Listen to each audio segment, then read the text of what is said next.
اور وہ یہ تھا کہ وہ جہاں سے گزرتے تھے وہاں گرینری آ جاتی ہے. ہم کو نہیں پتا خضر کہاں، ہمیں نہیں معلوم ہم کو ملنا. ہم نے کہا اس راستے میں مت جاؤ، ادھر تو خضر نہیں ہوں گے. کیوں؟ اس لیے کہ یہاں ابھی تک زمین نظر آ رہی. ادھر ہوں گے خضر اس لیے کہ کل یہاں کوئی گرینری نہیں تھی، آج یہاں گرینری نظر آ رہی ہے، دیٹ مینس خضر یہاں سے گزرے. یہ ان کا ایک معجزہ. آج بھی فارسی میں اسی معجزے سے ایک محاورہ، کوئی ایرانی آپ سے ملنے آئے، آپ گھر پہ نہ ہو، وہ کہا اگلے دن کہے گا کل میں آپ کے گھر گیا، زمین سبز نہ ہوئی، زمین گرین نہیں تھی، یعنی آپ نہیں تھے. تو خضر کا معجزہ یہ، جب خضر کا یہ معجزہ ہے جو خضر کا آقا ہے، اس کا یہ معجزہ ہوگا کہ نہیں ہوگا؟ ضرور ہوگا. اور اب تاریخ سے پڑھی، جناب خدیجہ طاہرہ نے لاکھوں ملینر اور بلینر کے رشتے ٹھکرائے اور اس سے شادی کر لی کہ عرب کے لوگوں زیادہ صدمہ اس بات کا نہیں تھا کہ ہم سے شادی نہ. کیوں صدمہ اس بات کا تھا کہ غریب و یتیم سے جو کل تک ان کا نوکر تھا، ان کے یہاں کام کرتا تھا، ان سے شادی کی، ہمیں ٹھکرا. ویسے والوں کے مزاج کو یہ بات بہت ناگوار گزرتی. لیکن سوال یہ پیدا ہوگا جناب خدیجہ طاہرہ ان کو پیغمبر کی عظمت کیسے پتا چلی؟ جب اپنا سامان تجارت دے کے بھیجا تو واپسی میں ان کا غلام میسرہ سے رپورٹ لی. اپنے غلام کو بھی بھجوایا، میسرہ بہت مشہور تھا. اس نے کہا کہ یہ عجیب آدمی، کیا برکت والا آدمی. ہم چل رہے تھے، جب یہ کسی راستے سے گزرتا، اگر بڑی تیز دھوپ ہوتی تھی تو سر پہ بادل آ جاتے. باقی لوگوں نے ریئلائز نہیں کیا. انہوں نے وہی سائنس وائنس چلائی کہ فلاں ہوگا، جیولوجی ہوگی، اور یہ ٹمپریچر کم ہوا یا زیادہ ہوا، ہوا کا دباؤ تو بادل آ گیا. لیکن میں دیکھ رہا ہوں کہ ایک بار کی بات نہیں، بادل آ گیا، بادل ادھر جا رہا، جہاں یہ جا رہا. کسی سوکھے درخت کے پاس سے یہ گزرا، وہ درخت فوراً گرین ہو گیا. پھل نہیں ہے، کسی پھلدار درخت کے پاس سے گزرا، ابھی پھل کا موسم نہیں، ایک دم اس میں پھل آ گیا. پھول نہیں ہے، کسی پودے میں گزرا، وہاں پھول آ گیا. جہاں جہاں سے گزرا گرینری اس کے قدموں کے ساتھ چل رہی. یہ ساری رپورٹ یہ پیغمبر کے قدموں کی برکت. جہاں رسول کے پیر جائیں گے، خود کی زمین بالکل ڈرائی لینڈ ہے لیکن گرین ہو جائے، سوکھا درخت ہے لیکن سرسبز ہو جائے. اور یہ تو پیغمبر کی جوانی، پیغمبر کا بچپنا دیکھیے. عرب کے یہاں ایک دستور تھا، اور وہ دستور یہ تھا کہ اپنے بچوں بہت چھوٹی عمر میں شہر کے باہر کھلی ہوا میں کہیں بھیج دیتے. پالوشن وغیرہ آج کا مسئلہ ہوگا، لیکن عربوں کا یہ دستور بتا رہا ہے کہ کچھ چیزیں ان کو بھی اپنے تجربے سے معلوم. بچوں کی پرورش شہر میں نہ ہو، زبان بھی محفوظ رہے بچوں کی، اور صحت. ہر سال اطراف کے قبیلے کی عورتیں آتی، جو نئے بچے پیدا ہوئے مکے میں، وہ ان کو اپنے ساتھ لے جاتی. ایسا یہ قبیلہ ہے، قبیلہ بنو سعد. جب کبھی عمرے اور حج پر جائیں تو اپنے گروپ لیڈر سے ریکویسٹ کریں کہ آپ کو جوہرانہ ضرور لے. وہ ذرا دور ہے، 20 کلومیٹر، بہت سارے گروپ والے اس کو چھوڑ دیتے. بڑی اہم زیارت. اسی جوہرانہ کے بالکل پیچھے قبیلہ بنو سعد رہتا، وہاں سے بھی ہر سال کی طرح روٹین کی طرح لیڈیز کا گروپ چلا. یہ مکے میں آ رہے ہیں کہ اس سال کتنے بچے پیدا ہوئے، کوشش کریں گے کہ ان کے والدین کنوینس کرے اور بچے اپنے گھر لائیں. اب یہ قافلہ ایک ساتھ چل رہا، 15 20 25 عورتیں ہیں ان کی سواری. سارے قافلے اپنی ایک ساتھی سے بڑی شکایت، جن کا نام حلیمہ ہے، بعد میں یہ حلیمہ سعدیہ کہلائی. ربیع الاول کا مہینہ شروع ہو چکا، ہر طرف جشن ولادت رسول کی تیاریاں بھی ہو رہی ہیں. حلیمہ سعدیہ پورے گروپ کو کمپلین یہ ہے کہ ان کی سواری، ان کا عمر بہت ہی کمزور، بہت ہی بیمار، بہت ہی خستہ حال، اس سے چلا نہیں جا رہا. پورا قافلہ جا رہا ہے، ہمیشہ ان کا اونٹ پیچھے رہ جاتا ہے، اسپیڈ اس کی اتنی نہیں. اب قبیلے کی عورتیں کہہ بھی رہی ہیں، لیکن حلیمہ سعدیہ بھی جواب دے رہی، میں کیا کروں، اتنا کمزور میرا جانور ہے، میرے گھر میں تو فاقے ہے، گھر والوں کے کھانے کے لیے کچھ نہیں ہے، میں جانور کو کہاں سے کھلاؤں. کیونکہ محبت ہے، ایک ہی قبیلے والے ہیں، ایک ہی کمیونٹی ہے، اس لیے کمپلین کے باوجود سب ان کو اپنے ساتھ رکھے. بھئی 8-10 گاڑیوں میں آپ کو چلے، ساری گاڑیاں بہت اپنی نارمل اسپیڈ پہ جا رہی، ایک ساتھ کی بہت پھٹیچر سے گاڑی ہر جگہ پیچھے رہ جائے. ہر 10 منٹ کے بعد پورے قافلے کو رک کے انتظار کرنا پڑتا. اب ہوا ایسی گاڑی ہے جس کی ہر چیز بولتی ہے ہارن کے علاوہ، مثلا تو اب یہ کہ لیکن کیا کریں، دوست ہیں، گروپ کے آدمی ہیں، فرینڈ سرکل ہیں، ساتھ گھومنے نکلے تھے تو ان کا ساتھ تو دینا ہی ہے، چاہے سلو ہو کے جائے. خیر پورے راستے کمپلے، حلیمہ تمہاری وجہ سے ٹائم بہت ویسٹ ہو رہا ہے، حلیمہ تم نے کون سی سواری کا جانور لے لیا، سامنے گئے بچے بھی واپس آئے، اور پورے راستے واپسی میں بھی پورے قافلے کو حلیمہ سعدیہ سے کمپلین ہے، لیکن اب الٹی کمپلین، حلیمہ سعدیہ تم نے اپنی اونٹنی کو کون سی دوا کھلا دی ہے؟ وہ تو لگ رہا ہوا میں اڑتی بھی جا رہی ہے، ہمارے لیے اس کی اسپیڈ کا ساتھ دینا مشکل ہے، وہ پورے قافلے سے گزوں نہیں میلوں دور چلی جاتی۔ اب حلیمہ کو اپنی سواری روک کے انتظار کرنا ہوگا۔ حلیمہ کہتی ہے میں خود حیران، یہ وہی اونٹنی ہے، وہی کمزور، وہی بیمار، جس کے گھر میں فاقہ تھا، جس کا پیٹ خالی تھا، جس کی ہڈیاں نظر آ رہی، اب یہ ہوا کے اوپر اڑ رہی۔ حلیمہ کو بھی پتہ نہیں وجہ کیا ہے، وجہ صرف یہ ہے کہ اب بچوں کو جو لے کے آئی ہے، حلیمہ کو آمنہ کا وہ لال ملا ہے کہ جس کی برکتیں یہ ہے کہ ابھی گود کا بچہ ہے، جس سواری پہ بیٹھا وہ سواری اتنی تیز رفتار ہے۔ خدا ختم انبیاء بلندتر سلوات۔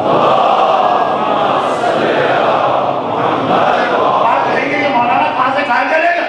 غلام کا موتی ٹوٹا تھا، بچیوں کی شادیاں نہیں ہو رہی تھی، اولاد نہیں ہو رہی تھی، کہاں گئے؟ بس آخری کو پیغمبر کے قدموں کی برکت بچپنا ہے ابھی رسول کا، ابھی گود کے بچے ہیں، لیکن یہ سواری میں بیٹھے، سوکھی سواری، کمزور سواری، بیمار سواری، اتنی طاقتور ہو گئی آنن فانن، نہ کوئی دوا کھلائی، نہ کوئی انجیکشن لگایا، نہ کوئی کراچی کی کسی حکیم وکیم سے پشتہ بنا کے اس کو کھلایا، یہ پیغمبر کے قدموں کی برکت۔ اور ادھر جوانی ہے کہ میں سرا کہتا ہے کہ درخت سرسبز و شاداب ہو گئے، بے موسم کے پھل آ گئے، پھول آ گئے، سر میں بادل تھا، یہ مجسم برکت ہے۔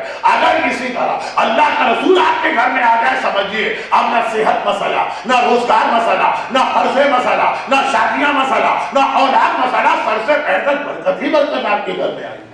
مگر یہی تو بڑا مشکل مسئلہ، کیسے بلائے رسول؟ بہت ہی آسان۔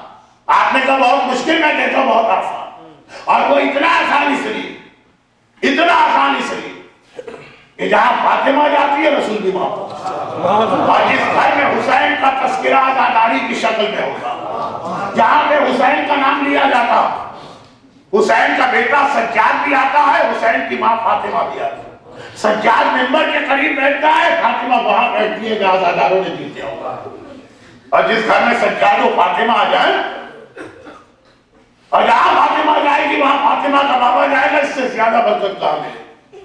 عزائے حسین، سب پریشانیوں کا سلوشن، سب سے بڑی دعا، مجلس کیجئے، امام کے غم میں شریک ہو جائیے، اپنا کوئی شعر عزاداری میں ملائیے۔ ایک عجیب جملہ تھا، شب عاشور جب آقا نے چراغ گل کر دوبارہ روشن کیا تو کوئی اپنی جگہ سے نہیں ہلا، آپ کو معلوم؟ اب حسین نے پوچھا کیوں نہیں جا رہے؟ تو اب سب کے جواب شروع، ان میں سے ایک کا جواب اتنا بہترین جواب کہ حسین میں نے تیرے نانا کا زمانہ دیکھا ہے جو تو کہہ رہا ہے یہی تیرے منہ پہ سجے گا، میں نے تیرے بابا کا زمانہ جو تو کہہ رہا ہے بالکل ٹھیک کہہ رہا ہے، تجھے ہماری کیا ضرورت، لیکن ہمیں ٹھوکرے مار کے نکالے گا تو واپس آئیں گے، اس لیے کہ ہمیں تیری ضرورت، حسین کو ضرورت نہیں ہے کسی کی، ہم محتاج ہیں حسین کے۔ محتاج کا مطلب ہے کہ آپ یہ سوچنا کہ کربلا کے جہاد میں ہمارا شیعہ کیا، یہ کربلا کے بوڑھے سے لے کے کربلا کے بچے تک نے سوچا، کربلا میں ایک ایسا بوڑھا تھا جس کے ہاتھوں میں راشا تھا، وہ نہ تلوار اٹھا سکتا ہے، نہ کمان سنبھال سکتا ہے، نہ نیزہ، نہ برچی، لیکن آقا مجھے حصہ لینا ہے آپ کے جہاد میں، بدن میں طاقت نہیں، ہتھیار اٹھانے کی صلاحیت نہیں، مجھے بتائیے کہ میرا شعر کیا ہو جہاد کربلا، مجھے آپ کی دکھیاری ماں کی دعا چاہیے۔ آپ کو معلوم ہے حسین نے کیا جواب، چلو جب میں نماز پڑھوں گا میرے آگے کھڑے ہو جانا، آنے والے تیروں کو اپنے جسم پہ روک۔ لیکن حسین نے سلوشن بتایا جب اس کا سوال یہ تھا کہ میرے بدن میں طاقت نہیں، میرے ہاتھوں میں طاقت نہیں، میں کوئی ہتھیار نہیں پکڑ سکتا، میرا شعر کیا ہو؟ اور شب عاشور 13 برس کا قاسم چچا کے بعد آ کے کہتا چچا یہ بتائیے کل کے شہیدوں میں میرا نام ہے؟ بچے سے لے کے بوڑھے تک ہر ایک کو یہ سوچ فکر ہمارا شعر کیا ہو۔ حسین محتاج نہیں، حسین کی ماں کسی کی محتاج نہیں، نعوذ باللہ، ہم اور آپ محتاج ہیں، سر سے پیر تک مجھے سب برکت آپ کے گھر آ جائے۔ عزائے امام میں اگر کسی کا کوئی حصہ ہو، باب الحوائج ایک ایسا امام بڑا جہاں یہ 7واں عشرہ ہوگا مسلسل مجالس، اور اس کے علاوہ پورا سال شب جمعہ کے پروگرام، اور کتنی اور ایکٹیویٹیز ہوگی جو ہے بھی نہیں میرے پاس، جب اسلام پھیلانے کے لیے رسول کو دولت خدیجہ کی ضرورت پڑی یا کم از کم ظاہر یہ تھی، جس علاقے کا باب الحوائج ہے یہاں آنے والے مومن وہ یہ سوچے یہ بھی عزاداری کا ایک سینٹر، ہمارا اس کے اندر شیئر کیا ہے، کچھ لوگوں کے ڈونیشن ہوں گے، کچھ کا سبسکرپشن ہوگا، مگر ایک طریقہ ہر امام باڑے کا ہے، وہ یہاں بھی عمل ہو رہا ہے اس کے بعد مسائل، اور وہ یہ ہے کہ انتظامیہ کی اپیل ہے آپ کے یا بھی والنٹیئرز آ رہے ہیں، اور جو جس وقت جس کی جو حیثیت ہے وہ اس عزائے امام کی خدمت میں اپنا حصہ دے، اور جو کسی وجہ سے خالی جیب میں وعدے کر کے بعد میں اس کو پورا نہیں کر سکتے۔ اب جہاں ایک طرف عزائے امام میں آپ کا حصہ ہوگا والنٹیئرز آ رہے ہیں، وہاں باقی لوگ جن تک والنٹیئرز ابھی نہیں پہنچے وہ ثواب میں اپنا حصہ لے لیں اور بآواز بلند درود بھیجے محمد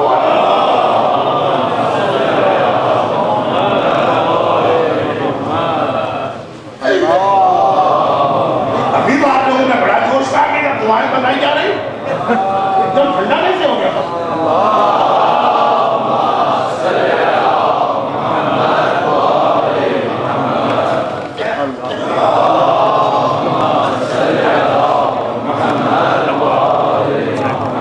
زیادہ وقت نہیں لگے گا، اس کے بعد بنتے ہیں مسائل۔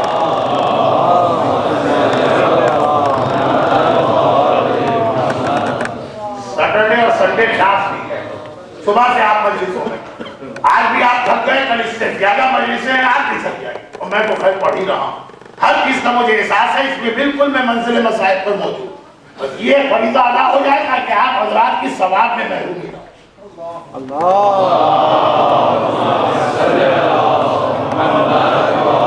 کہ آپ کچھ دے نہیں رہے ہیں، آپ کو مل رہا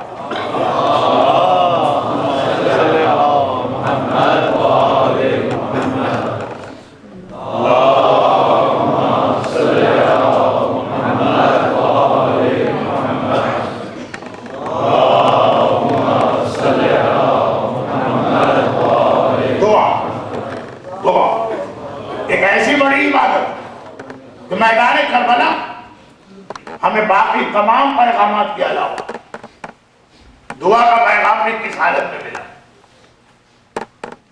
بہت ہی مختصر اور بہت ہی اہم دعا، بحق طٰ و یاسین و بحق کاف ہا یا عین صاد، پوری دعا اعمال عاشورہ کی کتابوں میں یہ دعا ملے گی۔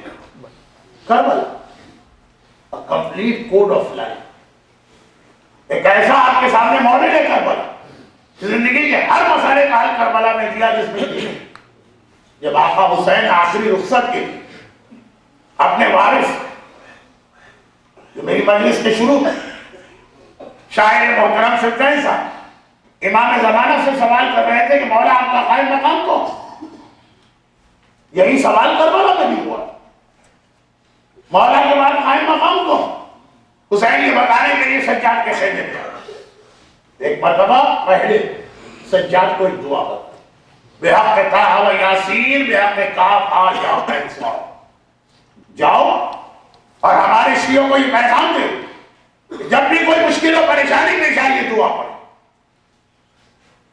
ہماری جان نثار اس آقا جو سر سے پیر تک تیروں سے زخمی، یہ وہی میں بات کر رہا ہوں کہ جب سجاد شروع میں پہچان بھی نہ سکے کہ میرا بابا اتنا زخمی ہے، بابا آپ اتنے زخمی کیسے ہو، اس وقت بھی اپنے زخموں سے زیادہ، بدن میں لگے ہوئے تیروں سے زیادہ، جسم سے بہتے ہوئے خون سے زیادہ اپنے شیعوں کی پریشانیوں کا احساس۔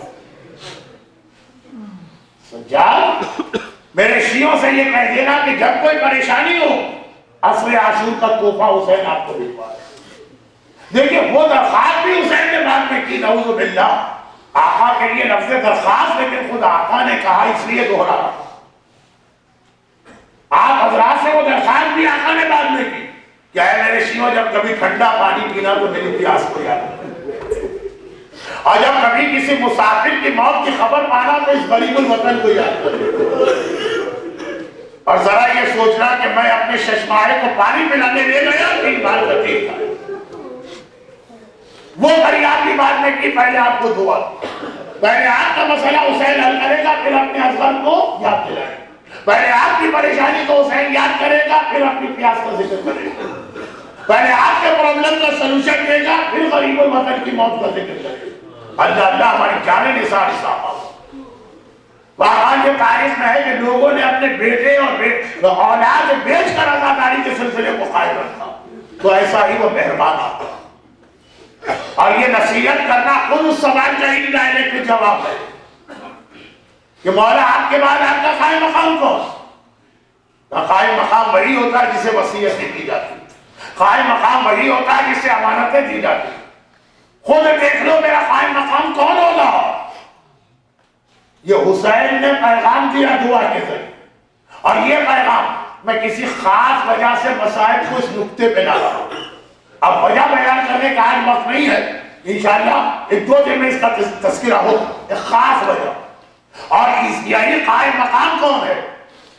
آج زمانے کے امام کے قائم مقام مراجع کی توہین کرنا ہر آدمی اپنا فریضہ سمجھ رہا ہے۔ آج انٹرنیٹ کے اپنے جتنے ای میل گروپ ہیں مرجعیت نتیجہ اچھالنا ہمارے بعض لوگ اپنی ڈیوٹی سمجھ رہے ہیں۔ یہی قائم مقام کا مسئلہ تھا، حسین نے اس وقت وصیت کی، زینب نے اس وقت مسئلہ پوچھا، یہ حسین نے تعارف کرایا، وہ زینب نے تعارف کرایا۔ اللہ اللہ میں کون سی منزل کی بات کر رہا ہوں؟ میں بات کر رہا ہوں کہ جب خیمے جل رہے ہیں اور ساری بیویاں ایک خیمے سے دوسرے خیمے میں، دوسرے سے تیسرے میں جا رہے ہیں، عزادارو اللہ کسی کے گھر میں آگ کا منظر نہ دکھائے، عجیب منظر ہوتا ہے جب آگ لگی۔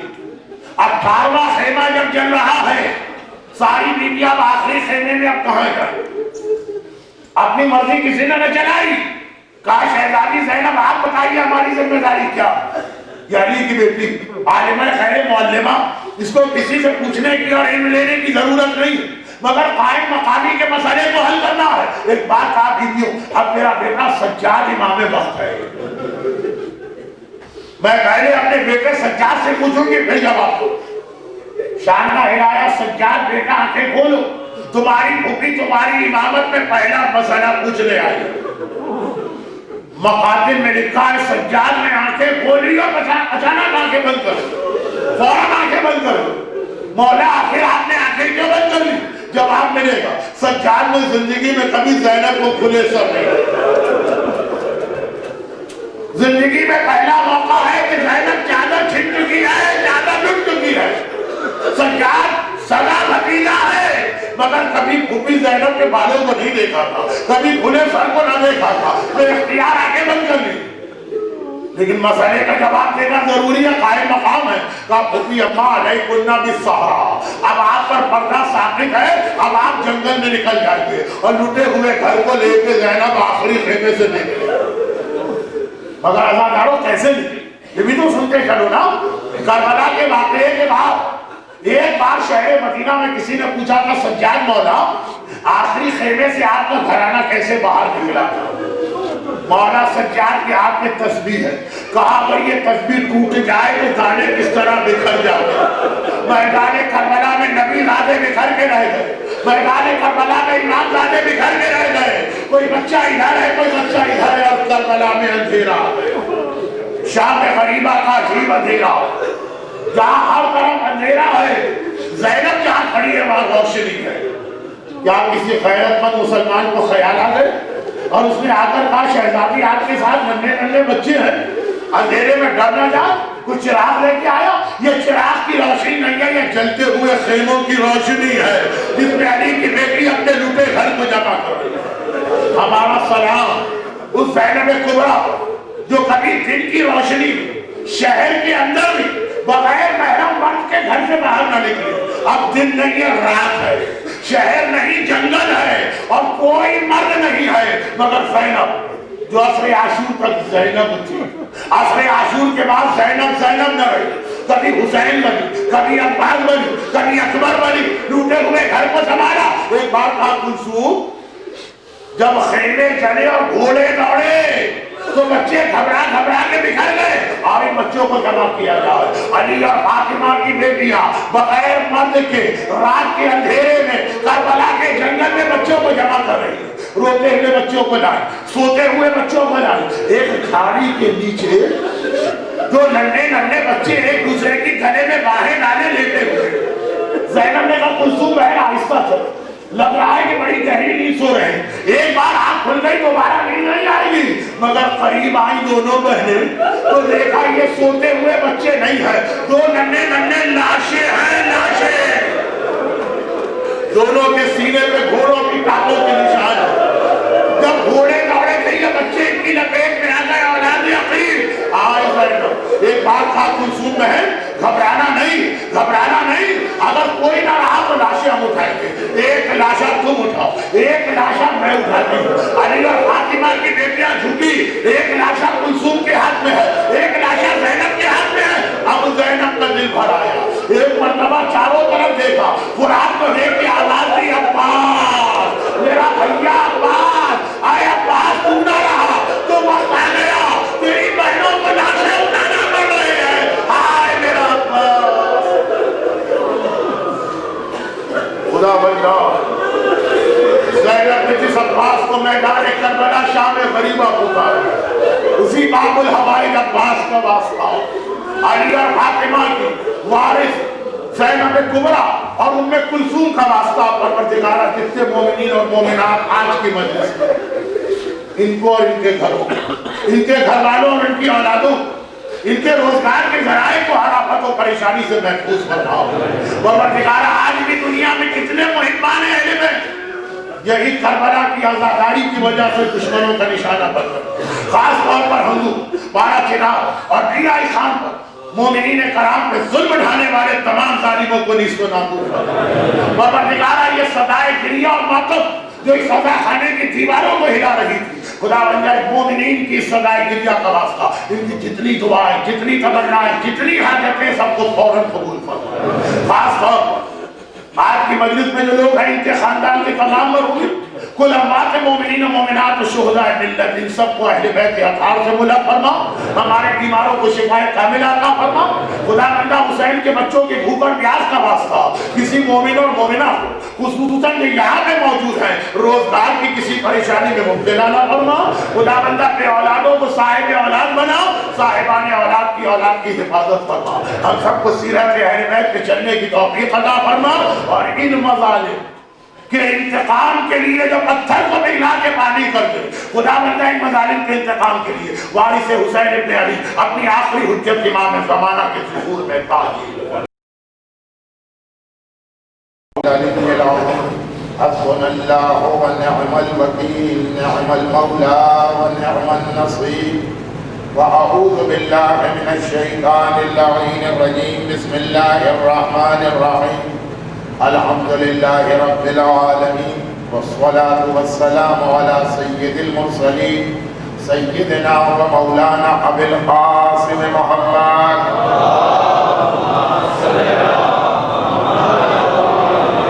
وآلہ الطیبین الطاہرین المعصومین المظلومین المنتجبین المیامین المکرمین، سیما علی بقیت اللہ فی الارضین و حجتہ علی العالمین، اللهم عجل له الفرج ولعنة الله على أعدائهم أجمعين، أما بعد فقد قال الله الحكيم في كتابه الكريم، بسم الله الرحمن الرحيم، ولو أن أهل القرى آمنوا واتقوا لفتحنا عليهم بركات من السماء والأرض، وقال ومن الناس من يقول ربنا آتنا في الدنيا حسنة وما لهم في الآخرة من خلاق، ومنهم من يقول ربنا آتنا في الدنيا حسنة وفي الآخرة حسنة وقنا عذاب النار۔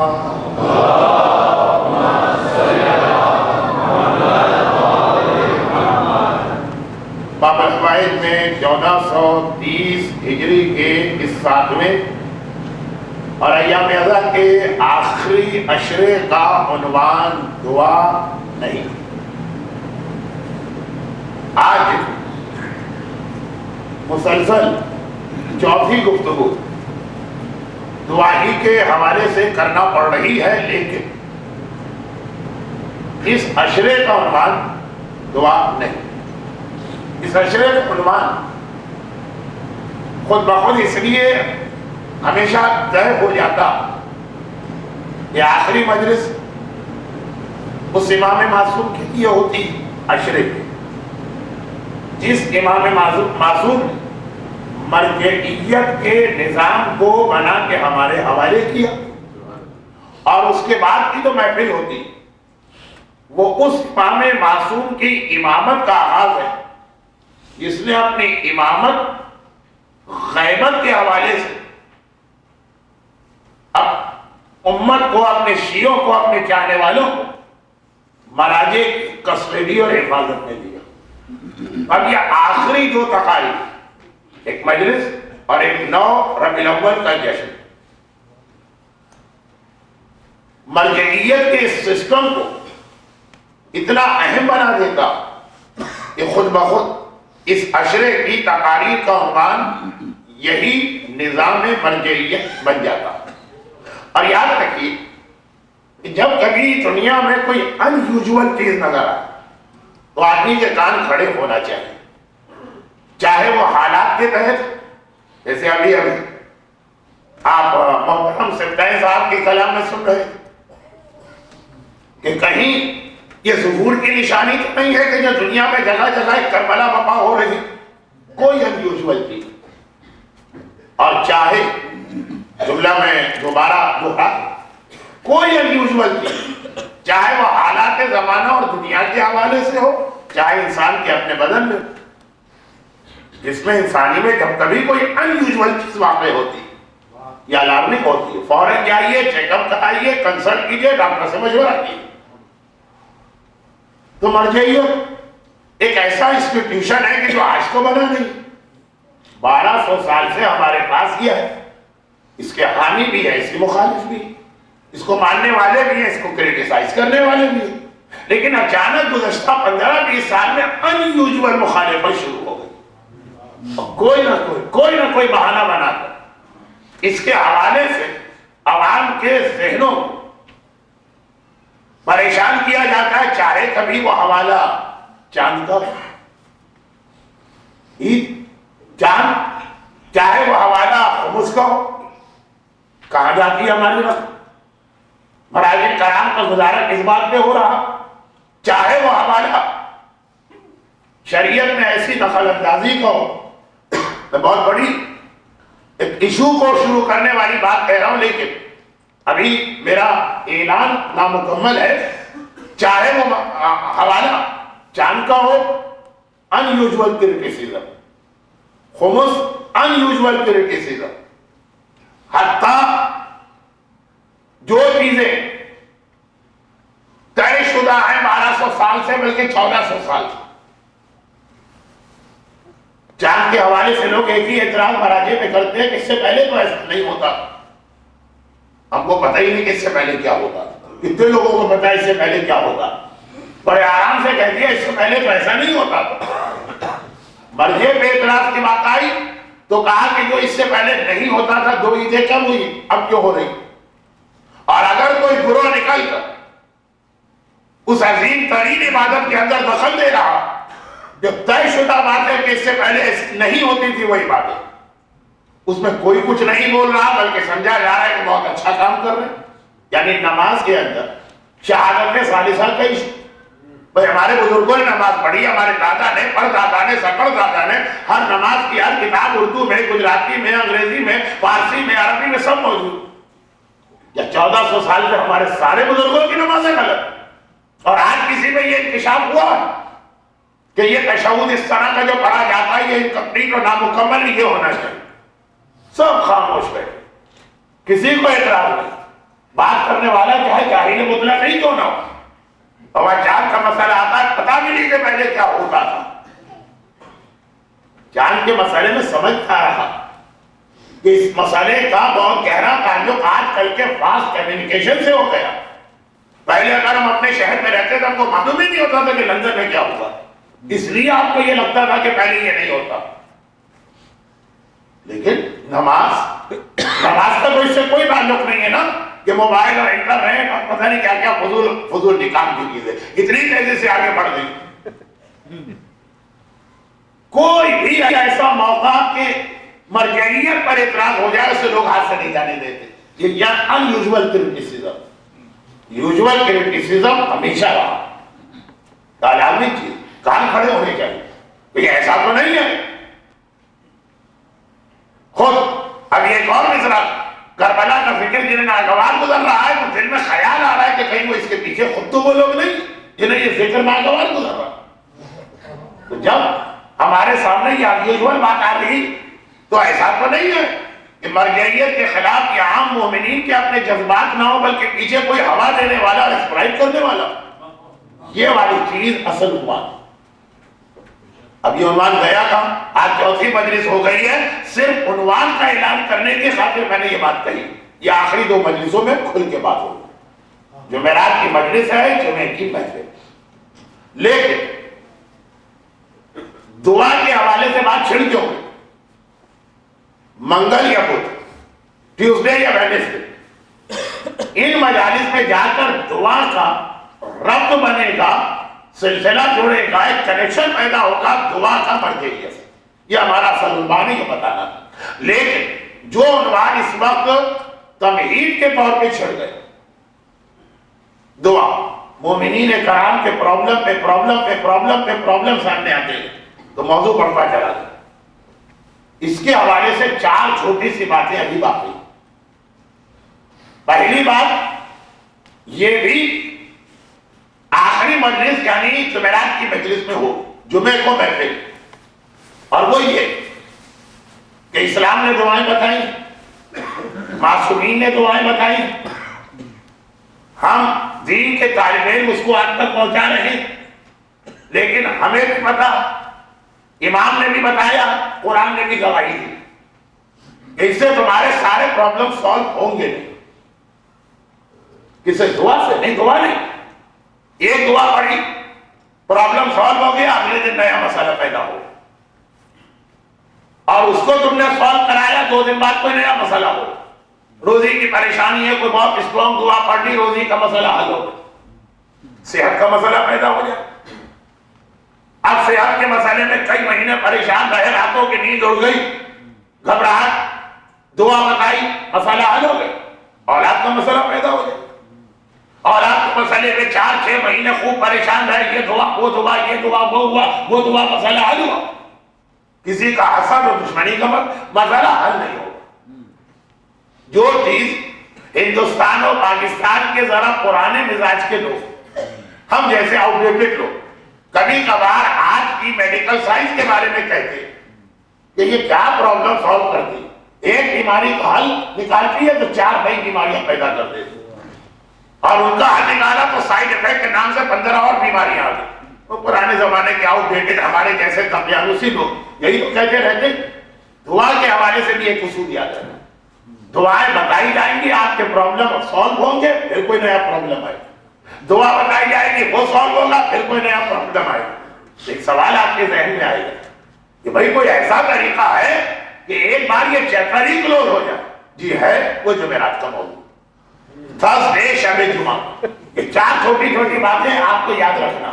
اور میں اس لیے کہہ رہا ہوں کہ ہر مجلس میں ہر آدمی نہیں آ پا رہا, تو اس کے کیسٹ بھی ہیں, غالباً باب الحوائج کی ویب سائٹ پر بھی ہے. یہ الگ الگ, میں خود وہ مجلس آپ کو بتا رہا ہوں جو ابھی میں نے پڑھی, انشاءاللہ اگر زندہ رہا تو اس طرح پڑھوں گا. تو یہ ایک بہت اہم سوال ہے, اس کا جواب ابھی سنیے. دعائیں ساری آپ پڑھی, مگر یہ سمجھ کے کہ اب اس کے بعد کوئی پرابلم نہیں آئے گا, نہیں. ایک پرابلم سالو ہوگا, دوسرا پیدا ہو جائے گا. پرماننٹ اگر سولوشن آپ کو چاہیے تو جمعرات کو اس کا جواب آ رہا. 4 چھوٹی چھوٹی باتیں دعا کے حوالے سے. 5 آج مجھے گزارشات شروع میں کرنا تھی, ایک تو اپنا موضوع بتانا. آدھی تقاریر ہو گئی, اب تک موضوع نہیں آیا. پہلی بات دعا کے حوالے سے پھر 4 باتیں. پہلی بات کو آپ نے یہ سمجھی, اور دوسری بات دعا کے حوالے سے کل آئے گی صرف ایک جملہ, صرف ایک جملہ, دوا کی طرح دعا میں. یہ میں پہلے بھی کہہ چکا ہوں, آج بھی ریپیٹ کر رہا ہوں. لیکن جب پہلے دن میں نے کہا تھا تو اتنی دعائیں نہیں پڑھی تھی. اب اتنی دعائیں آپ کے سامنے پڑھ دی ہیں تو یہ جملہ دوبارہ ریپیٹ کرنا.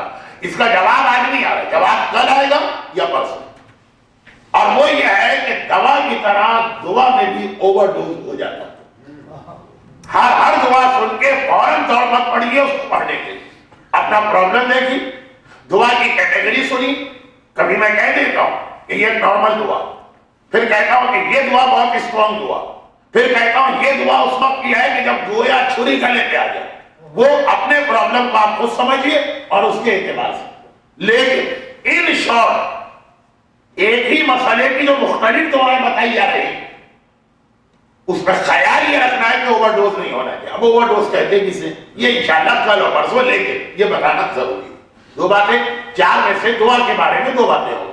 پرماننٹ سولوشن کیا ہے؟ ایک جمعرات کی مجلس. اوور ڈوز نہیں ہونا چاہیے. اسپیشلی اب جو مجالس آ گئی، کریڈٹ کرنٹ، قرضہ، جاب، روزگار، 3-4 دعائیں آ گئی. بیماری، 3-4 دعائیں آ جائیں. بچیوں کی شادی، ایک دعا کل آ گئی، ایک دعا کل آئے گی.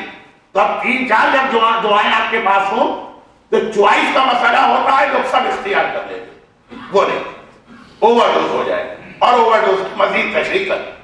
اب آئیے آخری 2 نقطے جو آج بتانا، اور اس کے بعد پھر ہم اپنے اس عنوان کو آگے بڑھائیں گے کہ جو 3 دن سے مومنین کرام کی پریشانیوں کی وجہ سے بن گیا. خالی مسز ساگا میں نہیں، سیکنڈ اشرا لاہور سے جو سلسلہ شروع ہوا وہ مسز ساگا تک پہنچا. کوئی بھی عنوان لے کے میں چلا. تبعید کے لیے پہلی مجلس دعا کی تھی اور موضوع بدل گیا. تو 2 اس میں آخری باتیں سن لی جو آج کی مجلس میں آ رہی. ٹوٹل 4 باتیں تھی، 2 آئیں گی، 2 آج سنی. پہلی بات، کتنی ہی آپ کو دعائیں بتائی گا، اس کے ساتھ ساتھ دوا کو خود کرنا. یہ مطلب نہ مت نکالیے کہ مولانا نے دعا بتا دی، پڑھ لی، اب ہم نہ پڑھے نہ لکھے نہ محنت کرے نہ یاد کرے، کل امتحان میں پاس ہو جائے. ایسی کوئی دعا نہیں. مولانا نے دعا بتا دی اور کہا بڑی اسٹرانگ دعا ہے، کہ دعا پڑھ لے، اب علاج نہیں کرنا، ٹھیک ہو جائے. نہیں، وہ جو اس کے ساتھ اس کا دنیاوی سولوشن ہے وہ ساتھ ساتھ آپ کو چلا. کوئی ایسی دعا نہیں ہے کہ خالی دعا پڑھنے سے آپ کا کام بن جائے، جب تک کے ساتھ میں آپ کی 100% ایفرٹس ملا، دونوں ملا کے بات چلے.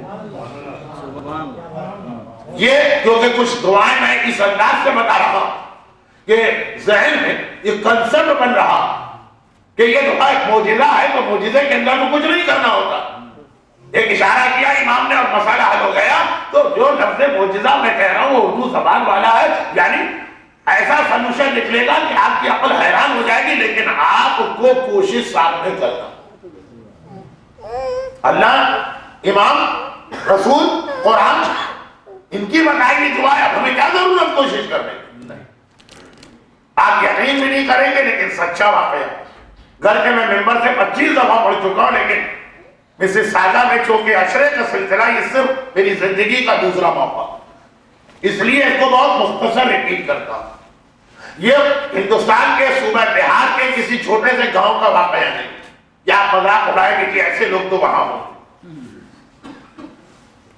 یا یہ پاکستان کے کسی ریموٹ ولیج یا ٹاؤن کا واقعہ نہیں، یہ انگلینڈ کا واقعہ. اس سے زیادہ میں نام نہیں لینا چاہتا اس علاقے کا، لیکن انگلینڈ. بہرحال کینیڈا کے لوگ انگلینڈ کو بھی ایک گاؤں ہی سمجھتے ہیں. انگلینڈ والے، ارے وہ گاؤں. اور میں انگلینڈ میں ہمیشہ ہی پڑھ گیا تھا. میں کہتا ہوں کہ آپ انگلینڈ والوں نے ہمارا پاکستان والوں کا بہت مذاق اڑایا تھا، بھگتیا. اتنا ہی مذاق آپ کا کینیڈا میں اڑایا جاتا.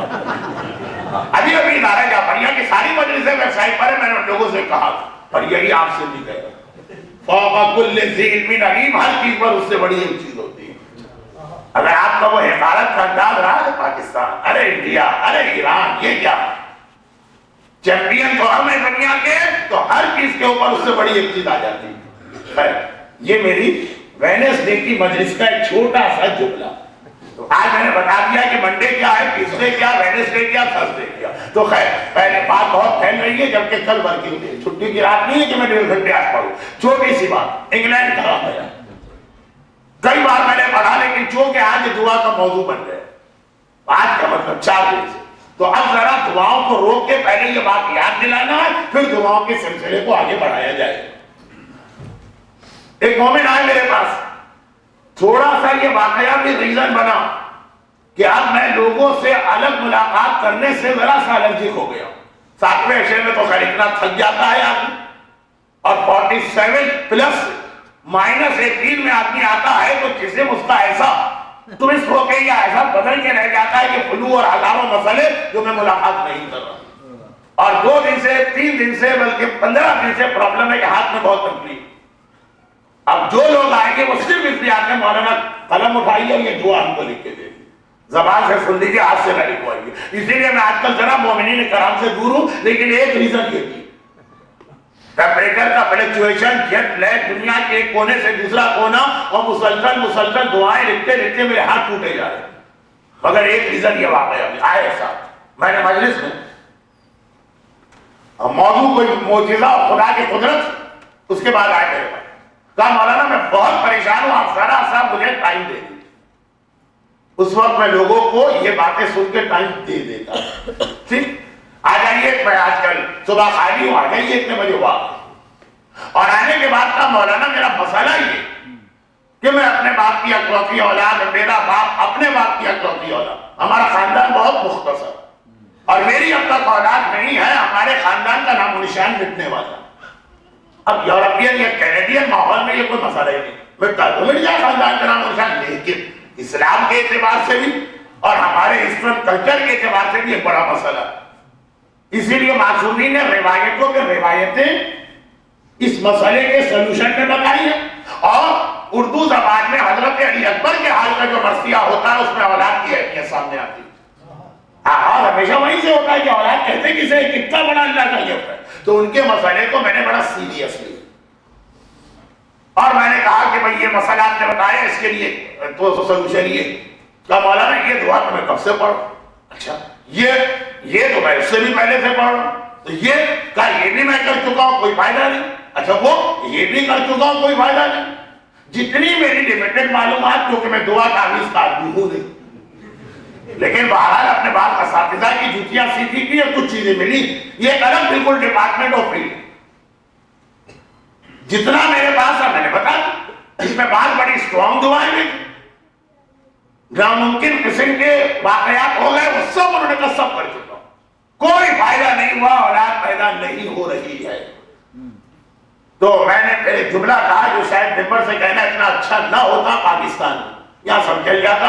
میں نے کہا میڈیکل ٹیسٹ وہ بھی ہو چکا. ڈاکٹر نے کہا ایک کیا 500 بچوں کے باپ بن سکتے ہیں آپ؟ واپس اب اس سے زیادہ کہنا نہیں چاہتا ہوں. اب میں نے سوال کیا کہ بھائی شادی کو کتنا عرصہ ہوا ہے کہ جو آپ اتنے پرابلم میں آ گئے؟ آپ کو یقین نہیں کریں، انگلینڈ کا واقعہ، حیرت سے میری شکل دیکھ رہے ہیں. میں کہا حضرت میں نے بہت آسان سوال کیا، شادی کو کتنا عرصہ ہوا؟ مولانا ابھی شادی کس کی ہوئی؟ شادی نہیں ہوئی آپ کی؟ کہ نہیں ہماری کوئی شادی وادی نہیں ہوئی،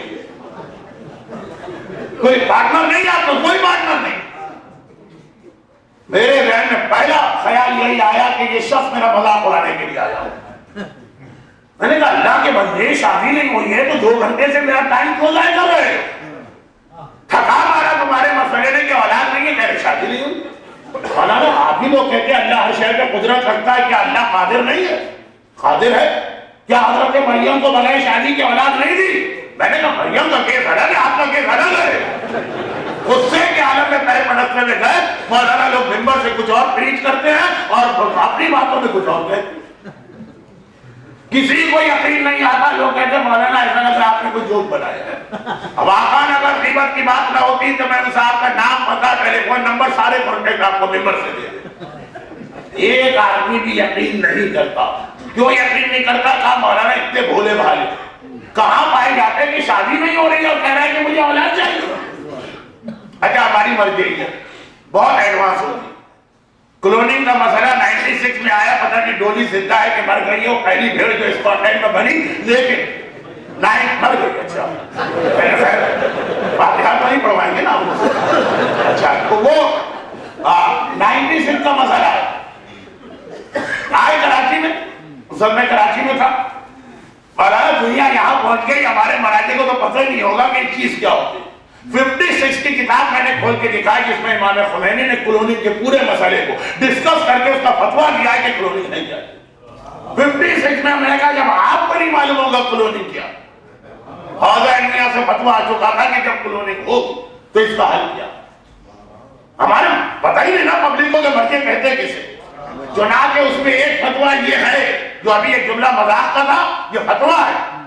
اور امام خمینی کی کتاب کا اس لیے میں ریفرنس دے رہا ہوں کہ جو کہ یہ کتاب اردو میں پبلش ہو چکی، عربی کتاب کا نام دوں کہ اس میں لکھا ہوا ہے تو آپ کہیں گے ہم چیک کیسے کریں. اردو میں قوضی المسائل امام خمینی کہ جب اولاد درخت پر اگا کرے گی تو اس اولاد کا اسٹیٹس کیا؟ باقاعدہ پورا فتویٰ ہے کہ زمانہ آئے گا کہ بغیر شادی کے بھی لیبارٹری کے اندر اولاد پیدا ہو سکے گی، مرد اور عورت کی بھی ضرورت نہیں ہے، فتویٰ ڈسکس کر کے اس کا جواب دے دیا جائے۔ پر یہ بہت ایڈوانس ہے، لوگ کہتے ہیں ہمارے مراجع کو پتہ ہی نہیں کہ چاند کیسے نکلتا۔ آپ اس دنیا کے چاند کی بات کر رہے ہیں، امام خمینی، صرف اس لیے ریفرنس دے رہا ہوں بار بار، ایک تو ویسے ہی امام خمینی کا نام میری زبان پہ ہے، میرے لیے بہت بابرکت ہے، لیکن اردو میں آپ جا کے چیک کریں، یہ نہ سوچے کہ مولانا اپنی طرف سے ہاتھ ہے۔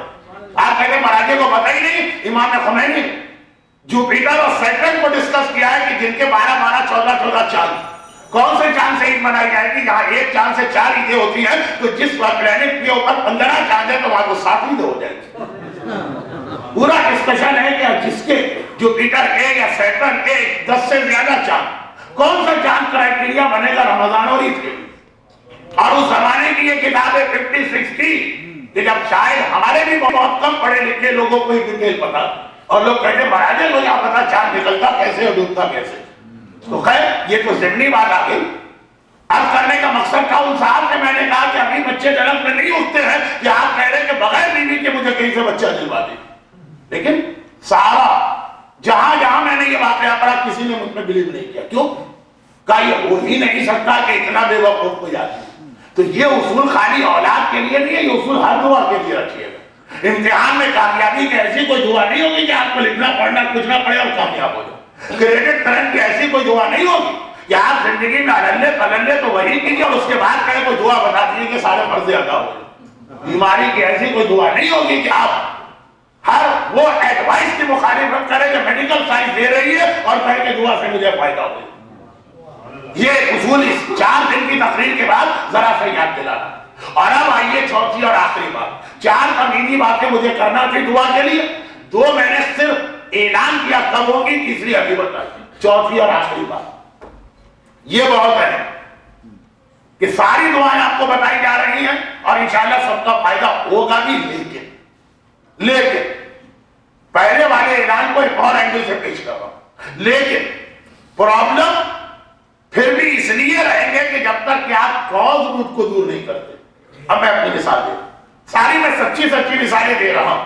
میں ہوں ڈائبیٹک پیشنٹ اور بہت پرانی، ایک عرصے کے بعد ڈائبیٹک کے کمپلیکیشن اسٹارٹ ہو جاتے ہیں، چنانچہ ہر تھوڑے دنوں کے بعد بھاگ کے ڈاکٹر کے پاس جانا پڑتا، سر کے بال گرنا شروع ہوتے ہیں، وہاں سے لے کے پیر میں گینگرین ہوتا ہے، سر سے لے کے پیر تک ڈائبیٹک پیشنٹ کا جسم ہر وقت کسی نہ کسی بیماری کے لیے تیار ہو آباد، کڈنی الگ، آنکھیں الگ، سر کے بال الگ، پیر کے زخم الگ، اسکن پرابلم الگ، ہر تھوڑے دنوں بعد کو انفیکشن ہو گیا، گئے اس کا اینٹی بائیوٹک، اور یہی کہتا رہا کہ ایک وقت آئے گا اس کا بھی فائدہ نہیں۔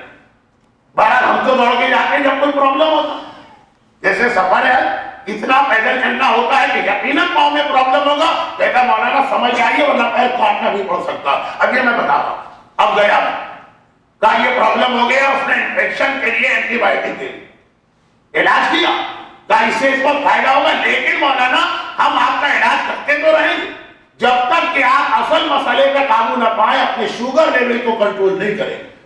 ایک پرابلم کا ہم سولوشن لائیں گے، دوسرا پیدا ہو جائے، دوسرے کو حل کریں گے، تیسرا پیدا ہو جائے۔ ہم علاج ضرور کریں، اگر کہ ہمیں پتا بھی ہے کہ آپ ہماری باتیں نہیں بھی مان رہے، ہمدرد ہے، طبیب صاحب نے کہا پھر بھی علاج کریں۔ یہ پرابلم جو آیا اس وقت، اس کا کوئی سلوشن تو نکالنا ہے، ہم یہ نہیں کریں گے جائیے اپنے یہ انفیکٹڈ پیر لے کے پڑے رہیے کٹ جائے گا پیر، نہیں، اس وقت ہم اینٹی بائیوٹک دیں گے، لیکن پھر بتائیں یہ کوئی مقصد نہیں ہوا کہ آپ نے ادھر اینٹی بائیوٹک نہیں، ادھر گلاب جامن کا 2 کلو کا ڈبہ کھا گئے اور کہتے ڈاکٹر صاحب یہ پرابلم پیدا ہوا۔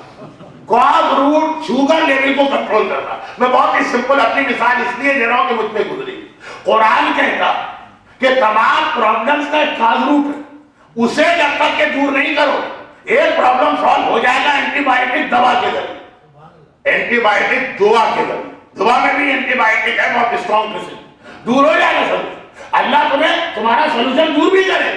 جب ایک عام ڈاکٹر یہ دیکھنے کے بعد بھی کہ غلطی مریض کر رہا، میری بات نہیں مان رہا، پھر بھی جو پرابلم اچانک آیا اس کا علاج کر رہا ہے، تو اللہ جو ماں باپ سے زیادہ مہربان ہے وہ ہمیں نظر انداز نہیں کرے گا۔ ہم غلطیاں کرتے رہیں گے، وہ علاج کرتا رہے گا، مگر ساتھ ساتھ یہ کہتا جائے گا کہ کاز روٹ کو دور کرو، ورنہ ایک مسئلہ حل ہوگا تو دوسرا چلو گا۔ وہ ہے کیا کاز روٹ؟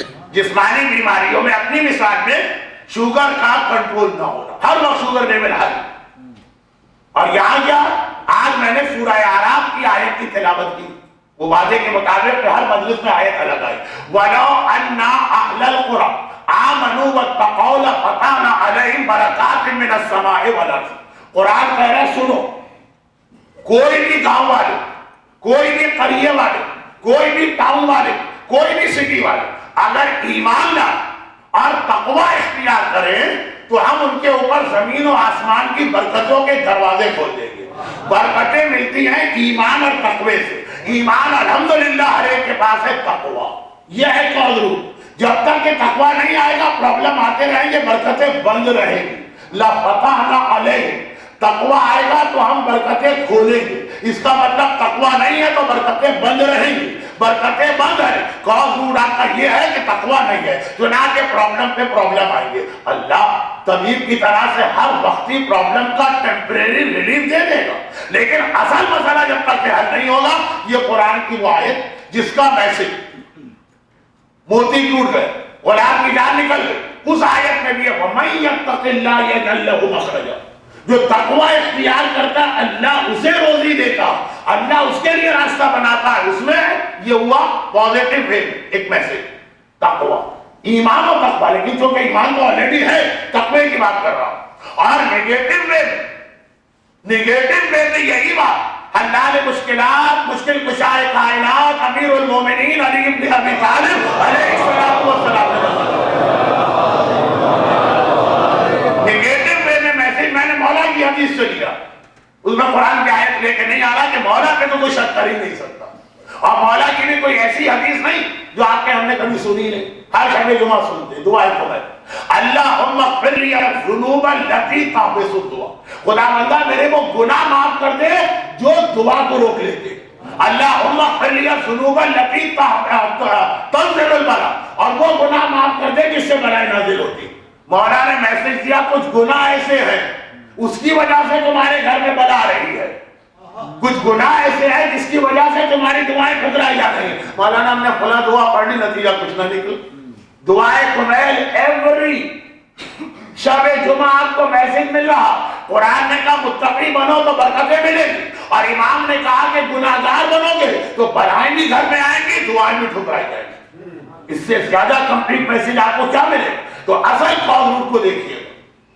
اب آدمی، میں نے کہا نا کہ اللہ ہم متقی نہیں بنے، ہم مخالفت کرتے ہیں، ہمارے ہاتھ میں جام شراب ہے، لیکن اگر پرابلم ہو اللہ ہماری مدد کرے، وہ شرابی کو بھی نہیں چھوڑتا، یعنی شرابی کو بھی نظر انداز نہیں کرتا، جواری کو بھی نظر، فرعون جو اپنے آپ کو اللہ کہتا ہے اللہ اس کی بھی دعا قبول کرتا۔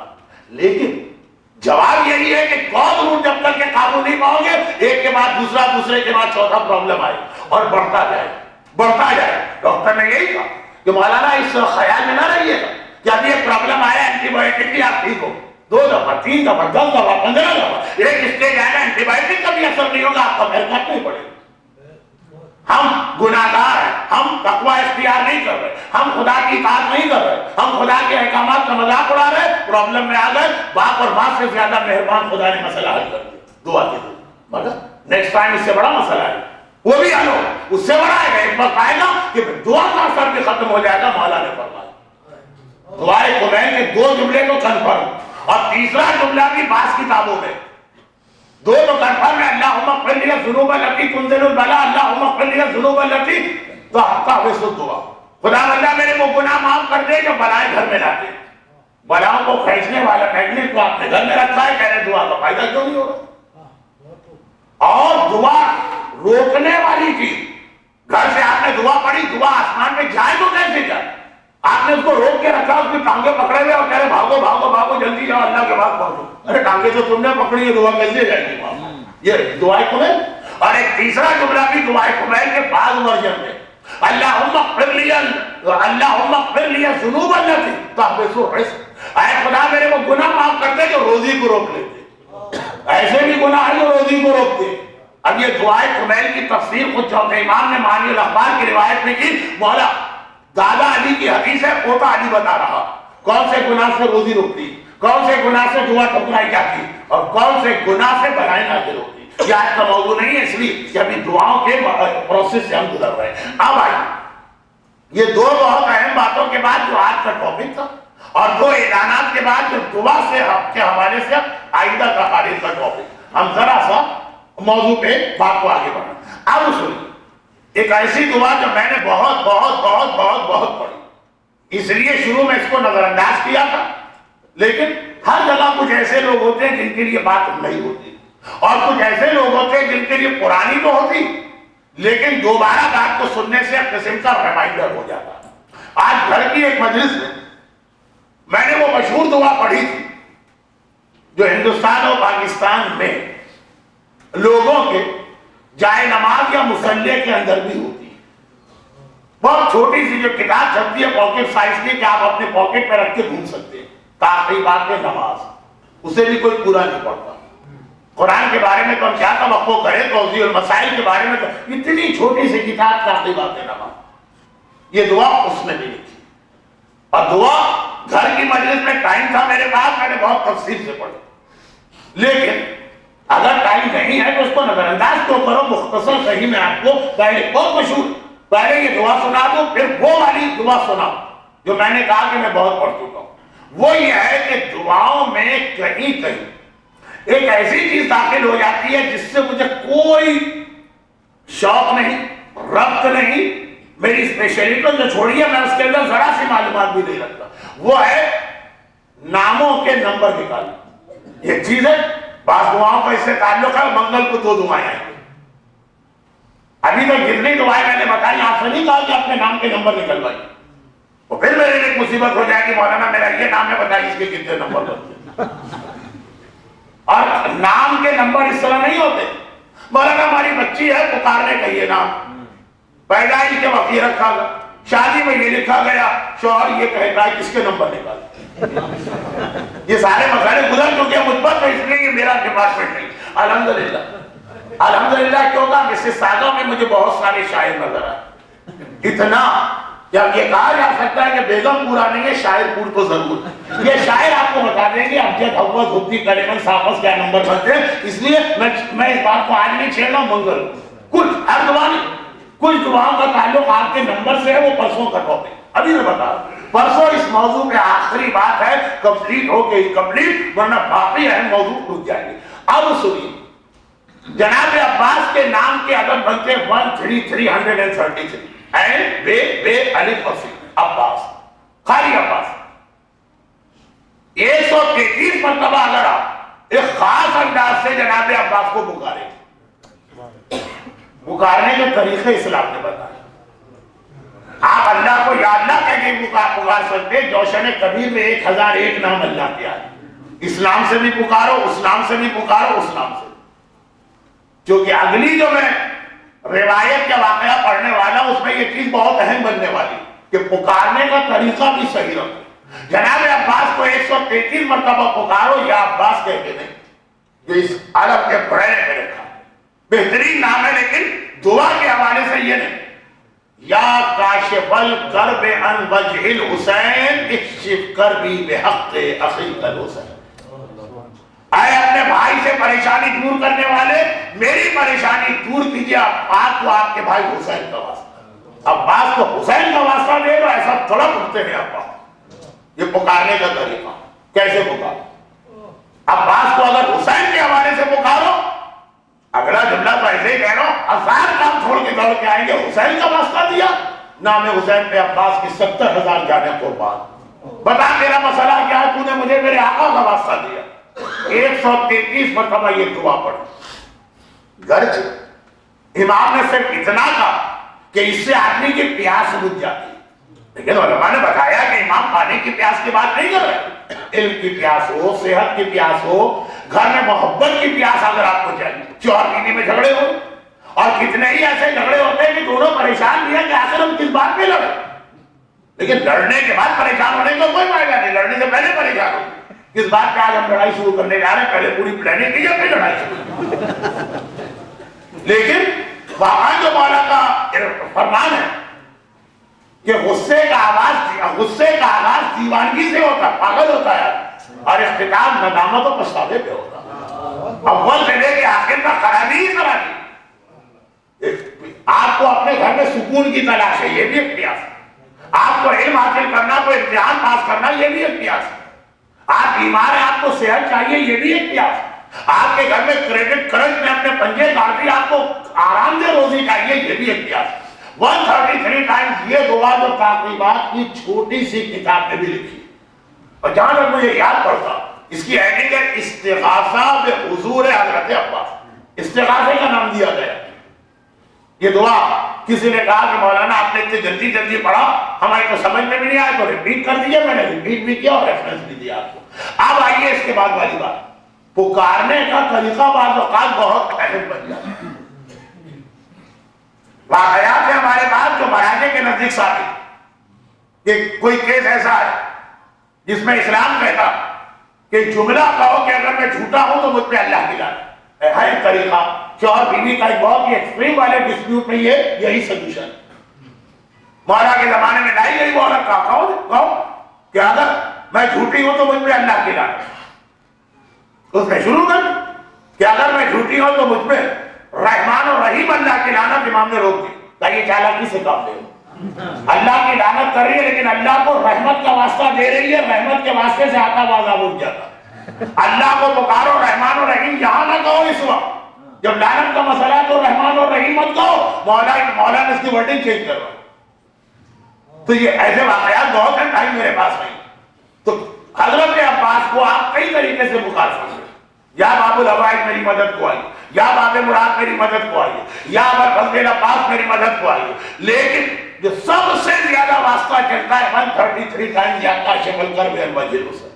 1 گھنٹے کی مجلس میں آدمی مجلس میں بیٹھے بیٹھے 133 ٹائم کی دعا پڑھ سکتا۔ چنانچہ جو واقعہ میں کئی دفعہ ٹورنٹو میں پڑھ چکا ہوں، بیساکھیوں میں بیٹھ کے وہ پولیو کا مریض آیا اور بیساکھی پھینک کے دوڑتا ہوا اس مجلس سے اٹھ کے گیا۔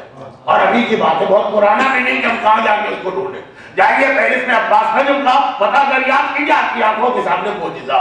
لیکن یہ تو ایک مومن کی خصوصی فرمائش میں نے ریپیٹ کیا، اصل واقعہ اس کے بعد کا۔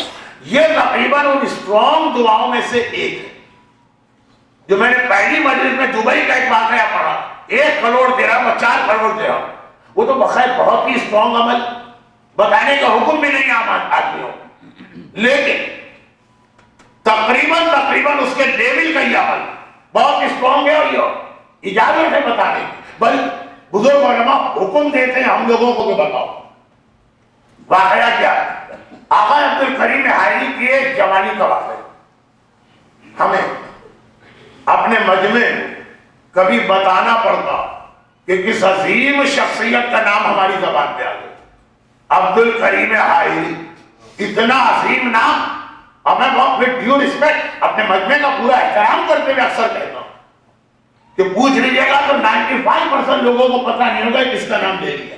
بلکہ ایک عجیب بات یہ ہو، جب آغا گلپائگانی کا انتقال ہوا تو جو کہ بہت شارٹ پیریڈ کے لیے صحیح، بہت سارے مومنین نے ان کی تقلید کی اور ان کا وصیت نامہ کھولا گیا، تو اس میں یہ جملہ بھی تھا کہ میری نماز جنازہ کون پڑھائے اور مجھے دفن کہاں کیا جائے۔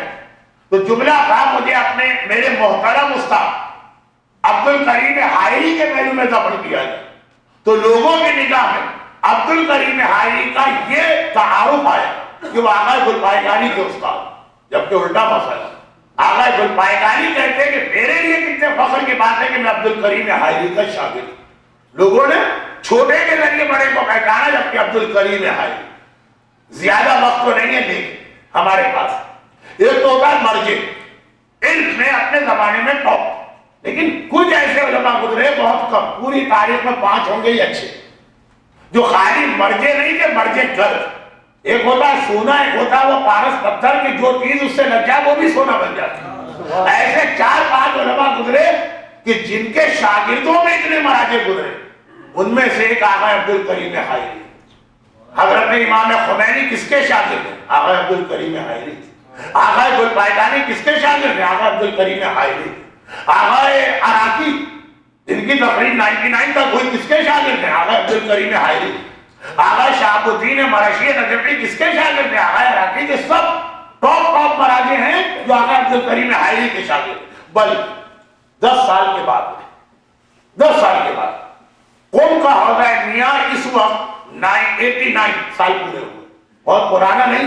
نجف کا حوضہ 1000 سال پرانا، قم کا حوضہ 1341 ہجرہ قائم ہوا، اور ابھی 1441 بھی نہیں آیا۔ 1441 میں قم کے حوضے کی 100 اینیورسری یا سالگرہ منائی جائے گی، لیکن قم کا اتنا عظیم حوضہ جس نے انقلاب ایران کے ذریعے دنیا کو اسلام کا پیغام دیا، کس نے اسٹیبلش کیا؟ کس نے فاؤنڈیشن رکھی؟ آغا عبدالکریم حائری، امام خمینی اور آغا عراقی۔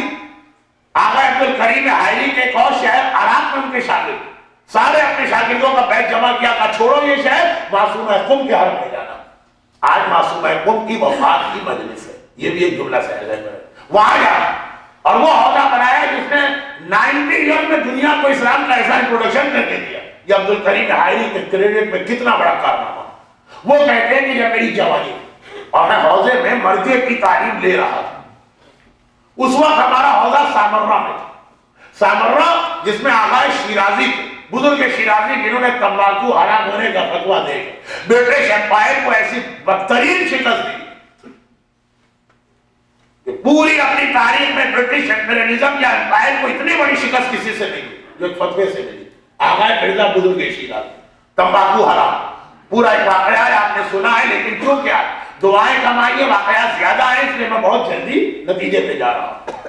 مجھے معلوم ہے کہ کچھ بچے جو آ گئے کل اسکول، جو لوگ آ گئے کل ان کی تو اتنا کریڈٹ کرنٹ بھی نہیں آیا کہ میں سمجھوں سارا کا سارا مجمع میرے پاس ہر انکوائری بیٹھا ہوا، تو خلاصہ اللہ کرے کبھی وہ وقت آئے بھی نہیں، لیکن خلاصہ ہی فرماتے کہ میں اپنے استاد آغا بزرگ شیرازی کے پاس تھا۔ سامرہ شہر میں ایک بیماری پھیلی، وبا، دھڑادھڑ موتیں ہونے لگی۔ سامرہ وہ واحد شہر جہاں کسی امام کا روضہ بھی ہے لیکن میجورٹی غیر شیعہ جانتی ہے، شیعہ مکس اپ ہے دوسروں کے ساتھ، 10 گھر غیروں کے بیچ میں کوئی ایک گھر کسی شیعہ کے، 15 گھر کسی اور کے بیچ میں 2 گھر کسی شیعہ کے، سامرہ۔ اور یہی وجہ ہے کہ صدام کے ٹاپل ہونے کے بعد بھی سب سے مشکل گھرانا سامرہ ہی کی بنتی، گھر کے اب راستہ کھل گیا الحمدللہ، لیکن دشمن گھات لگائے بیٹھے کبھی بھی پرابلم ہو سکتا ہے۔ اب سن لیجیے بہت جلدی 2-3 باتیں اس واقعے میں آ رہی۔ سامرہ میں حوضہ، بیماری پھیلی، کوئی علاج اس زمانے کی میڈیکل سائنس کے پاس نہیں، واقعہ بہت پرانا نہیں ہے، 100 سال پہلے کا، دھڑا دھڑ اموات ہو رہی ہے، جنازے اٹھ رہے ہیں، میتیں اٹھ رہی ہیں، جہاں آدمی کے پاس کوئی چوائس نہ ہو سوائے صبر کے وہاں کیا کریں۔ فرماتے شام کا وقت، کچھ اسپیشل اسٹوڈنٹس کو مرجع ایکسٹرا کلاسز کے لیے شام کو بلاتا، صبح کو عام درس ہوتا ہے تو کچھ بہت ہی بریلینٹ اسٹوڈنٹ ہیں ان کو الگ سے ٹرین کیا جاتا ہے۔ شام کے وقت ہم 4-5 یہ بڑے بڑے علماء جو آگے چل کے سب مرجع بنے اپنے استاد آغا بزرگ شیرازی کے گھر میں تھے۔ گرمی اس دن بہت زیادہ تھی تو شام کے وقت مکان کی چھت پہ جا کے ہم کو درس دیا جا رہا، ٹھنڈی ٹھنڈی ہوا چل رہی ہے، سورج ڈھل رہا ہے کہ اتنے آغا افشار کی جائے۔ یہ اس زمانے کے اتنے بڑے عالم تھے کہ آغا بزرگ شیرازی کے برابر۔ پتہ نہیں یہ غلط جملہ بھی کہاں سے آ گیا، ایک غلط جملے سے مجلس شروع ہوئی تھی، دوسرے غلط جملے میں مجلس ختم ہو رہی۔ پہلا جملہ کیا تھا کہ لوگ کہتے ہیں کہ چاند سے پہلے تو ایسا نہیں ہوتا۔ ارے آپ کو کیا پتا کہ پہلے کیا ہوتا؟ اور اسی طرح یہ جملہ کیونکہ پہلے تو ہمیشہ ایک مرجع ہوتا تھا، 2-2, 3-3, 4-4 کب سے نکلے۔ کہتا پوری تاریخ شیعہ مجھے دکھائیے کون سا دور ایسا گزرا کہ خالی ایک مرجع رہا، کم سے کم 2 مرجع تو ہمیشہ رہتے تھے ایک لیول کے، 4, 5, 10 بھی ہوئے۔ پرانی تاریخ کی بات کر رہا ہوں، میں نے کل ہی عرض کیا میں لکھنؤ کا، خود لکھنؤ میں آغا ناصر الملت، آغا نجم الملت، آغا قدوۃ العلماء، آغا باقر العلوم، 4 مرجع بالکل ایک لیول کے۔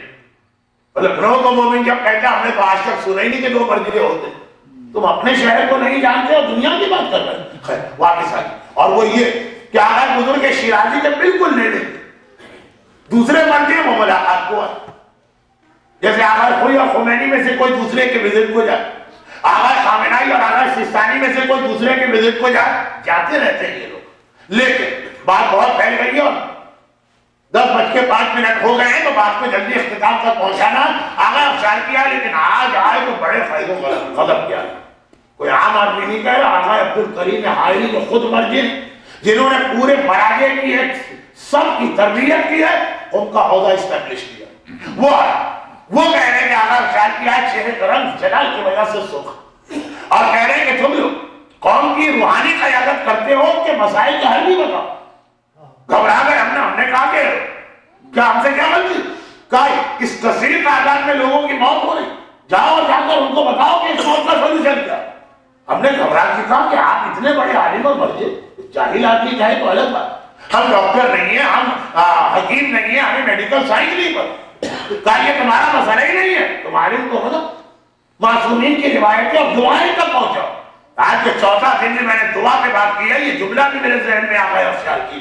اپنے زمانے کے خوئی، اپنے زمانے کے مرجعیت کے اعتبار سے خمینی، اپنے زمانے کے سیستانی، جاؤ جا کے بتاؤ جو تم نے کتابوں میں پڑھا. ہم نے گھبرا کے کہا اس وقت کیا لگا؟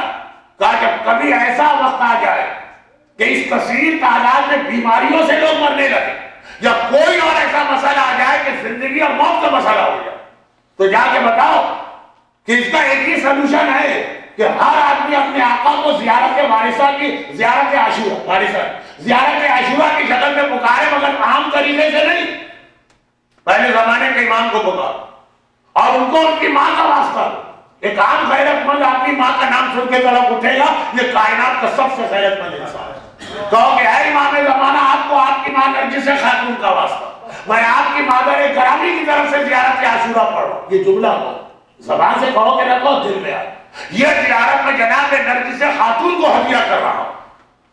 ہمارے یہاں رواج ہے، ہماری خواتین کو پتا کہ کئی ایسی منتیں ہیں کہ جس میں ہم عباس یا رضا کی ماں ام البنین کا واسطہ دیتے ہیں.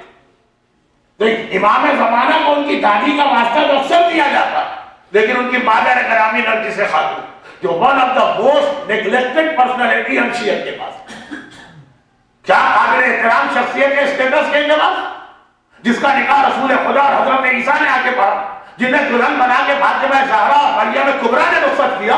عظیم شخصیت کا امام کو ان کی ماں کا واسطہ. مولا میں آپ کی ماں نرجس خاتون کے لیے ہدیہ کرتا ہوں زیارت عاشورہ پھر. اور ہم نے اگلے دن سے اپنے قوم کو بتایا. عجیب بات، غیر آ کے پوچھتے کہ میں تم نے کیا جادو کیا.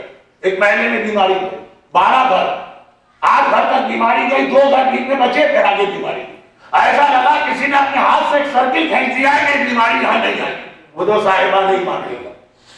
ایک عجیب ہر علاقے کا واقعہ کا اس دن سے لے کر وبا ختم ہونے تک سامرا میں ایک مومن کا اس بیماری میں انتقال نہیں ہوا.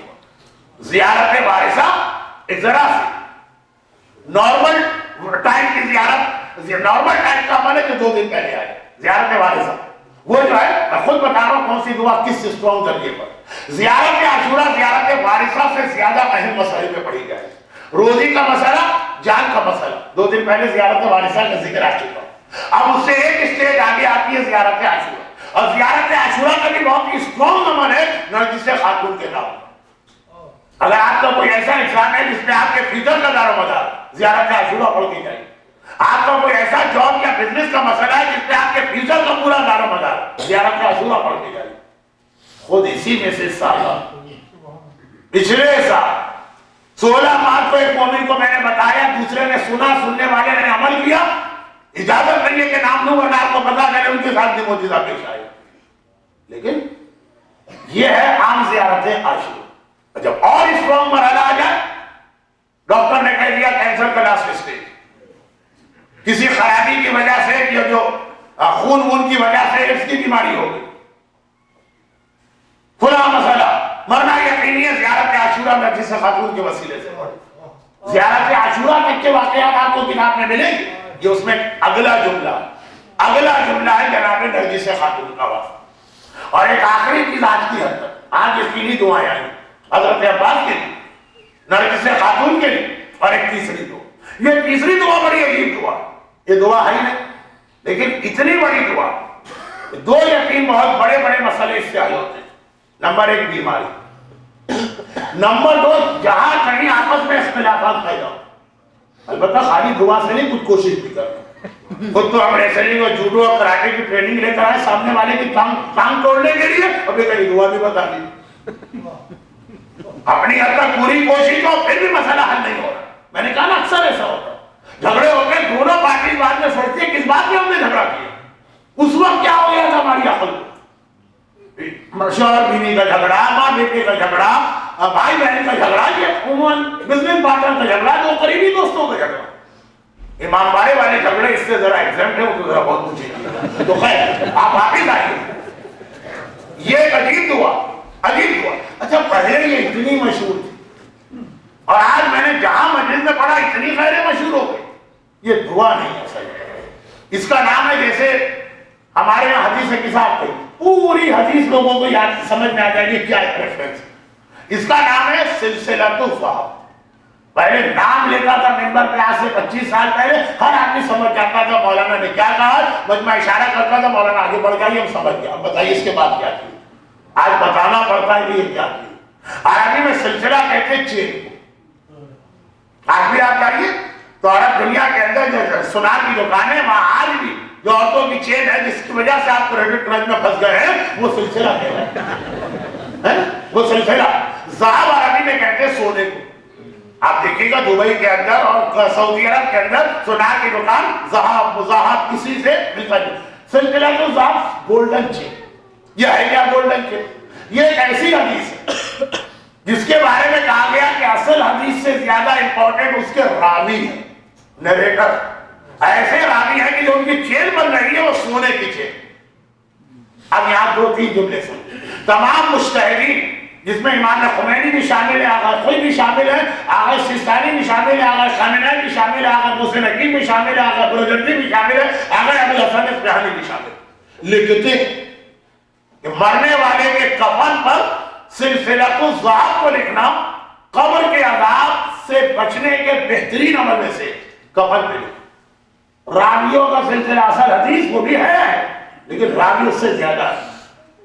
نمبر 2 یہ مسئلہ مراجع میں لکھا ہے کفن کے مسائل. مستحب ہے کفن میں یہ حدیث لکھنا. نمبر 2 مجتہدین کہتے ہیں کہ اگر کسی پانی پر پڑھ کر یہ حدیث پھونکی جائے،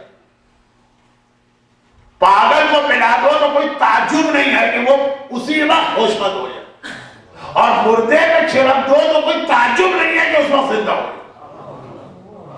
یعنی ایک حدیث کی طاقت بتائی جا رہی ہے کہ یہ حدیث کتنی طاقتور ہے. چنانچہ بیماری، بیمار آدمی کھانے پینے کی ہر چیز پہ یہ حدیث پڑھے اور اس کے بعد کھائے. جھگڑے ہو رہے ہیں کھانے پینے کی چیز پہ یہ حدیث پڑھ کے اس کو کھلائیے. ہو سکتا ہے خود ایک پارٹی ہو جس کی سمجھ میں نہیں آ رہا جھگڑے کی. آخرت میں تو اس کا اتنا فائدہ مرنے والے کے کفن پہ لکھو. اور کتنی دعائیں ایسی ہیں جو روزی کی دعا کفن پہ لکھنے کا حکم نہیں. یہ ہے سلسلہ الذہب. اور یہ ہے کیا حدیث؟ حدیث سے زیادہ اہم اس کے راوی. اور حدیث یہ ہے کہ جب میرا آقا امام شہر نیشاپور میں پہنچا، مدینے سے امام کو ہجرت کر کے فرق جانا، راستے میں نیشاپور آئے، 20,000 علماء کاغذ و قلم لے کے انتظار کر رہے ہیں کہ رسول کا بیٹا آ رہا. وہ ایسی حدیث ہم کو دے گا جو یونیک ٹائپ کی حدیث ہو.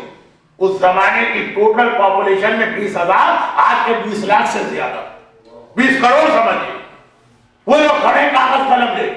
آٹھویں امام کی سواری پر مرجعیت اور آٹھویں امام کا مدینے سے مرو جانا، ان میں بھی ایک کنیکشن ہے لیکن یہ جمعرات کا ٹاپک. اب میں بہت آخری مرحلے پہ آ گیا اور امام کی سواری رکی. امام نے محمل کا پردہ ہٹایا، مجمع کو دیکھا. مجمع نے یہ زبان عام آدمی نہیں ہے، علماء محدثین فرزند رسول، آپ مدینے سے آئے ہمیں ایک خاص حدیث کو تو پڑھتے. تو امام نے جو حدیث ارشاد فرمائی اس سے پہلے راوی قال، امام نے کہا سمیت ابی موسیٰ بن جعفر. اب میں اپنے الفاظ میں ترجمہ کرتا ہوں کہ میں نے اپنے بابا 7ویں امام سے سنا، انہوں نے اپنے بابا 6ویں امام سے سنا، انہوں نے اپنے بابا 5ویں امام سے سنا، انہوں نے اپنے بابا 4تھے امام سے سنا، انہوں نے اپنے بابا حسین ابن علی سے سنا، انہوں نے اپنے بابا علی ابن ابی طالب سے سنا، انہوں نے رسول اللہ سے سنا، رسول اللہ نے جبرائیل سے سنا. جبرائیل کہتے ہیں کہ پروردگار عرش الہی پہ اعلان کر رہا لا الہ الا اللہ حصنی من دخل حصنی امن من عذابی. کلمہ لا الہ الا اللہ میرا اختلاف، جو اس میں داخل ہو گیا میرے عذاب سے بچ گیا. یہ اصل حدیث ہے، مگر اس سے پہلے راویوں کا سلسلہ یہ لکھیے کفن پر، یہ پڑھیے پانی پر، یہ پڑھیے کھانے کی چیز پر، اور پھر اس کے بینیفٹ دیکھیے. راویوں کا سلسلہ سمیت ابھی مصعب نے کیا پڑھا، سمیت ابھی قال سمیت ابھی جعفر ابن محمد، قال سمیت ابھی محمد ابن علی، قال سمیت علی ابن حسین، قال سمیت ابھی حسین ابن علی کے سلسلہ. لیکن آج بھی آپ مشرق مقدس جائیے تو آخر امام کی زری کے سرانے دیوار کے اوپر ایرانی اسٹائل میں ایک اور حدیث لکھی، اس کے بھی راوی سیم ہے، ورڈنگ چینج، مگر یہ دونوں حدیثیں راوی دونوں کے سیم ہے. سلسلہ تو یہ راوی نہیں ہے، یہ سونے کی ایک چین ہے، گولڈن چین ہے راوی، مگر اس حدیث دوسری حدیث میں دو جملے زیادہ.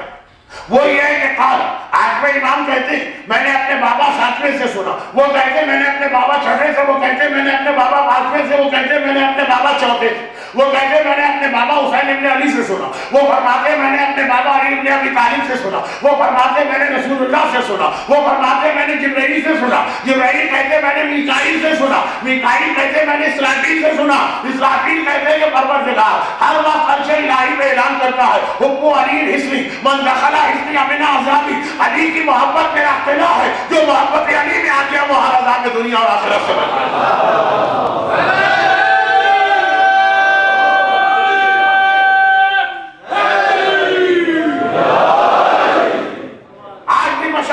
امام کی زری کے سرانے کی بات میں یہ دوسری حدیث لکھی، پہلے کہا لا الہ الا اللہ میرا اختلاف جو آیا عذاب سے بچا. وہ جبرائیل نے سنا، جبرائیل وہ بات سنتے ہیں جو اللہ ایک آدھ مرتبہ کرتے، اور اسرافیل جو کہ کوئی کام نہیں کرتے، انمپلائڈ نہیں ہے، ان کو ذمہ داری دی گئی سور لے کے ہر وقت بیٹھو حکم خدا کو سنتے رہو. وہ کہہ رہے ہیں اللہ مسلسل یہ کہہ رہا ہے کہ حب علی ہے، علی کی محبت. مگر یہ دونوں حدیثیں مرنے والے کے کفن پہ لکھنے سے زیادہ ہیں اس کے راویوں کے نام لکھنا، اور کھانے کی چیز پینے کی چیز. پورا دن تو مشکل، لیکن دن کا پہلا کھانا اور پانی اور دن کا آخری کھانا اور پانی. جائیے جا کے دیکھیے کتنی محبتیں گھر میں آتی ہیں، جائیے اور جا کر دیکھیے کہ کیسی بیماریوں کا علاج ہوتا ہے. پاگل ٹھیک ہو جائے تو تعجب نہ کیجیے گا، مردہ زندہ ہو جائے تو تعجب نہ کیجیے. اور یہ دو حدیثیں امام تو فتن اس وقت بتا تو فتن اس وقت بتا. آج کی مجلس میرے اعتبار سے اس لیے بڑی بات برکت کہ حضرت عباس کے حوالے سے دعا نرگس خاتون کا تذکرہ ہو، اور آٹھویں امام کی یہ خصوصی دعا جو ایک تحفے کے طور پہ امام نے دی. نشاپور کے 20,000 محدثین کہتے مولا تحفہ، مولا مدینے سے آئے کچھ عطا کیجئے، عطا کرنے کے جواب میں یہ حدیث آئی. لیکن امام اسلام کے لارج انٹرسٹ مدینہ چھوڑ کے مرو چلے. مرو ایک ایسا شہر ہے جو رشین اسٹیٹ میں سے ایک میں مشہد سے بھی آگے. اسلام کا لارج انٹرسٹ اور اسے بڑے فائدے ہوئے. وہاں پہ ایسا اسلام پہنچا جس نے بعد مسلمانوں کو بہت بینیفٹ پہنچا ہے. مرجعیت کے نظام کو امام نے اس انداز سے اسٹیبلش کیا. کیوں؟ اس کا مرجعیت سے جاتا ہے، مولا مدینے سے جاتا. لوگوں نے پوچھا مولا آپ جا رہے ہیں، ہم کس کو آپ کے بعد قائم مقام مانے؟ اپنے وکیل مقرر جن کو آج ہم مرجع کہتے ہیں. باقی چیزیں مرجعیت والی مجلس میں شاید آ جائیں. لیکن خاندان اہل بیت ہماری اور آپ کی طرح کی لڑائیوں اور جھگڑے کو ہے، خلوص ہے اور محبت.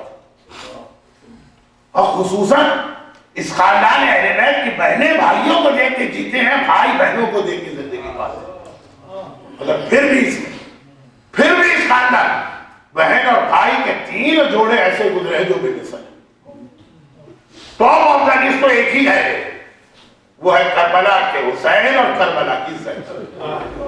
زینب کی ساری زندگی حسین ہے، حسین کی ساری زندگی زینب. کیا محبت ہے حسین اور زینب. اور دوسرا پیئر بھائی بہن کا بنتا ہے 10ویں امام اور حکیمہ خاتون. نرگس خاتون جب آئی تھی تو 10ویں نے اپنی بہن کو بلا کے ان کے حوالے کیا تھا کہ میری بہو ہے، پہلے لے جاؤ اس کو ٹرین کرو.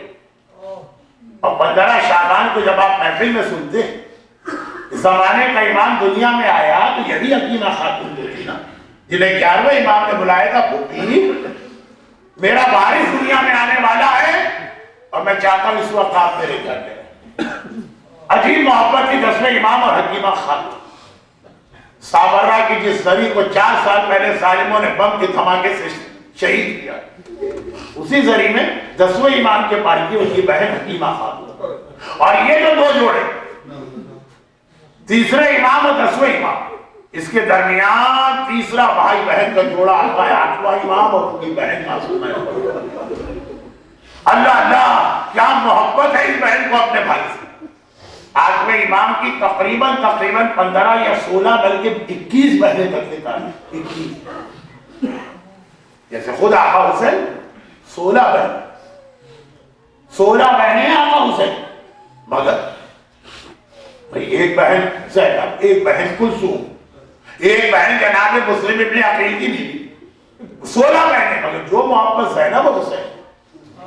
8ویں امام کی تقریباً 21 بہنیں، لیکن جو محبت 8ویں امام کو معصومہ قم سے ہے، معصومہ قم کو 8ویں امام سے۔ نام تو شہزادی کا فاطمہ، اور یہ بڑا عجیب ایک روایت ملتی ہے فاطمہ نام کی، بڑی عجیب تو نہیں، لیکن اس سے ہمیں فاطمہ نام کی اہمیت کا اندازہ ہوتا ہے۔ آج بھی شاید میں کر فاطمہ، لیکن بعد میں یہ معصومہ قوم کہے گا۔ عجیب محبت، عجیب محبت۔ بھائی اسلام کے مصلحت اور فائدے کے لیے ہجرت کر کے گیا، بہن مدینے میں ہے لیکن بہن کا دل نہیں مان رہا۔ 1.5 سال گزرا، پتا نہیں یہ 1.5 سال بہن نے کس طرح گزارا۔ آخر کہہ دیا اب مجھ سے برداشت نہیں ہو رہا، میں مدینے میں نہیں رہوں، میں بھیا سے ملنے جاؤں گی۔ مدینے والوں نے کہا بہت دور کا سفر، مرد اسلامی دنیا کا آخری سرا تھا اس زمانے۔ آج بھی دیکھیں میپ میں مرد بہت دور، اکیلی عورت، اہل بیت کے گھرانے کی عورت، جو دن کی روشنی میں بھی محرم مردوں کے بغیر گھر سے نکل نہیں سکتی۔ کہا کچھ بھی ہو جائے بھیا کی زیارت کے بغیر میرے دل کو تو سکون نہیں آئے۔ اور مدینے والوں پتہ نہیں کیا بات، خود بخود ایسا لگ رہا ہے کہ اندر سے کوئی غم مجھے کھا رہا، خدا کرے میرا بھیا خیریت سے ہو، مجھ کو لگ رہا ہے کہ میرے بھیا میں کوئی مصیبت آنے والی۔ قافلہ تیار کرایا اور معصومہ قم کا قافلہ چلا، عرب کا پورا ڈیزرٹ طے کیا، عراق میں داخل، پورا ملک عراق کراس کیا، ایران میں داخل، مشہد کی جانب جا رہی ہیں کہ ایران کے اینڈ میں ہے ایسٹرن سائڈ پر، ابھی بیچ ایران میں پہنچی جہاں پہ آج تہران کا علاقہ ہے، یہاں سے قافلہ گزر رہا ہے، سیدھا راستہ مشہد جاتا، سائڈ میں ہٹ کر ایک چھوٹا سا شہر ہے جو قم کہلاتا، وہ سارا صاحبان ایمان کی بستی۔ ان لوگوں کو پتا چلا ہمارے امام کی بیٹی 7ویں امام، ہمارے امام کی بہن 8ویں امام، ہمارے آنے ہونے والے امام کی بھوپی 9ویں امام، وہ ہمارے شہر کے قریب سے گزر رہی ہے۔ برداشت نہ کر سکے، کہا یہ کیسے ہو سکتا ہے کہ امام زادی فرزند زہرا، دختر زہرا، دختر علی ہمارے شہر کے قریب سے گزرے؟ نہیں ہم زیارت کریں گے۔ قریب بھی تقریباً 100 میل تھا، جو زمانے کے اعتبار سے بہت ہے۔ سردار تیز رفتار گھوڑے تیار کرا کے دوڑا، راستے میں پہنچا، معصومہ قم کی سواری کے آگے اپنا گھوڑا پہنچا کے ساتھیوں سمیت کھڑا ہو گیا۔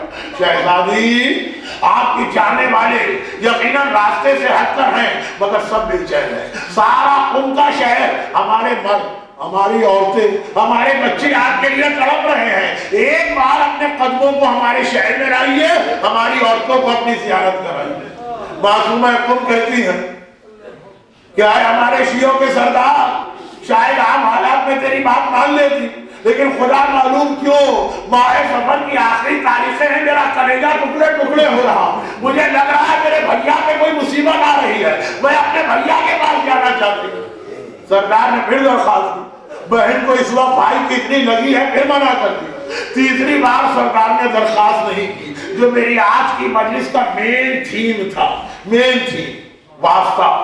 ایک بار سردار نے کہا شہزادی ہم غلام اور کنیزے آپ سے ضد تو نہیں کر سکتے، لیکن آپ کو آپ کی دادی فاطمہ زہرا کا واسطہ، فاطمہ کے چاہنے والوں کو محروم نہ کیجیے۔ وہ نام فاطمہ سنا، فاطمہ قمیہ معصومہ قم تڑپ کے رہ گئی۔ اے سردار شیعان قم، تو نے ایسا واسطہ دیا کہ اب میں کچھ کہہ بھی نہیں سکتی ہوں، صرف ایک دن کے لیے آؤں گی، صبح آؤں گی، شام چلی جاؤں گی۔ سردار خوشی سے کھیل اٹھا، ایک بار سواری دوڑاتا ہوا گیا، تم والو مبارک ہو، تم والو مبارک ہو، ہماری شہزادی نے آنا قبول کر لیا، فاطمہ کی وارث آ رہی ہے، زینب کی بیٹی آ رہی ہے، عاقبہ ایمان کی بہن آ رہی ہے، استقبال کرو۔ قم کو سجایا جانے لگا۔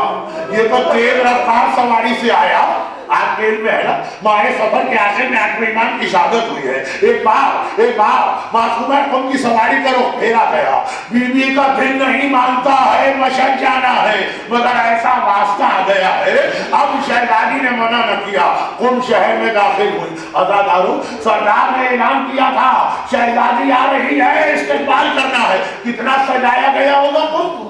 نہیں، ادھر معصومہ قم کی سواری داخل ہوئی، دیکھا کوئی سجاوٹ نہیں ہے، ہر طرف کالے پردے لٹک رہے ہیں، گھروں میں کالے علم لہرا رہے ہیں، مردوں نے کالے کپڑے پہنے ہیں، عورتیں سیاہ پوش ہیں۔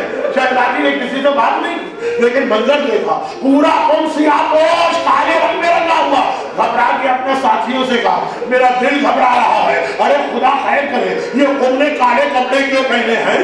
جہاں پہ آج معصومہ کی زری ہے، وہاں پہ جا کے یہ سواری کا اونٹ رکا تھا۔ سردار بڑے احترام سے ہاتھ جوڑ کے آیا، ساری قوم کے بڑے ساتھ میں ہیں، محفل کا پردہ پڑا ہے، نگاہیں نیچی کر کے کھڑا ہے، ہاتھ جوڑ کے کہتا ہے شہزادی، ہم آپ کو آپ کے بھیا کا پرسہ دینے آئے ہیں۔ آج اس صبح کو مشہد سے خبر آئی ہے، میرا عاقبہ ایمان زہر دغا سے مارا گیا، ارے ہم یتیم ہو گئے، ہم سے پرسہ لیجیے۔ معصومہ قم نے سنا میرا بھیا مارا گیا، تیز ماری، آئے میرا بھائی، میں آخری زیارت بھی نہ کر سکی، اور مشق کھا کے گری، اسی مشی میں وفات ہوئی، اور آج وفات ہوئی اور وہیں دفن کیا گیا جہاں سواری تھی۔ بس اب زیادہ زحمت نہیں دوں گا، ایک جملہ عرض کروں گا اور بات ختم، ہاتھ جوڑ کے کہوں گا، اے معصومہ قم، خالی قم کا سردار ہی نہیں آیا ہے، یہ آج باب الحوائج کے سارے مومنین اور یہ ساری مومنات آپ کے پاس آئے، شہزادی پرسہ لیجیے، آپ کا بھیا مارا گیا۔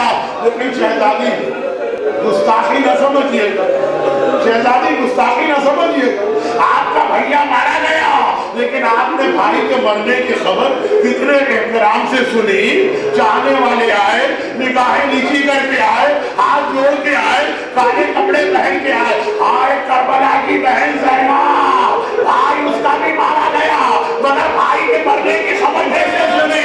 ادھر چادر چھینی گئی، ادھر کوڑے مارے گئے، ادھر سینے جلائے گئے، آئے وہ زینب، بھائی کے مرنے کی خبر کوڑوں کے درمیان۔ الا ولعنۃ اللہ علی اعدائهم اجمعین وسيعلم الذين ظلموا أي منقلب ينقلبون۔ گرچہ مجھے آج مجلس میں پڑھنے کا موقع نہیں ملا، لیکن آپ ہر سال سنتے فاطمہ زہرا اپنی اس بیٹی فاطمہ معصومہ قم کے اوپر کتنا ماتم کرتی ہے، واقعات ہیں ہماری کتابوں میں، پروردگارا تجھے واسطہ فاطمہ جو معصومہ قم کہلاتی، تجھے واسطہ ان کے مظلوم بھائی علی رضا کا جو غربت میں شہید ہو، اور تجھے واسطہ ان کی جدہ فاطمہ زہرا کا جو کبھی اپنے لال حسن پہ روئی، کبھی اپنے لال حسین پہ روئی، کبھی اپنے لال علی رضا پہ روئی، کبھی اپنی بیٹی زینب پہ روئی، کبھی اپنی بیٹی معصومہ قم پہ روئی۔ جتنے مومنین و مومنات آج کے مجلس میں ہیں، ان کی تمام پریشانیاں دور فرما، ان کی ساری حاجتیں قبول فرما، اور ان مطالب کے انتخاب کے لیے امام زمانہ کے ظہور میں قادر۔ بسم اللہ الرحمن الرحیم الحمد للہ رب العالمین رب الشہداء والصدیقین والصلاة والسلام والتحیۃ والاکرام علی الرسول النبی الأمی سیدنا المؤید بشیرنا المصدق نذیرنا المجدد المصطفى الامجد والمحمود الاحمد ابی القاسم محمد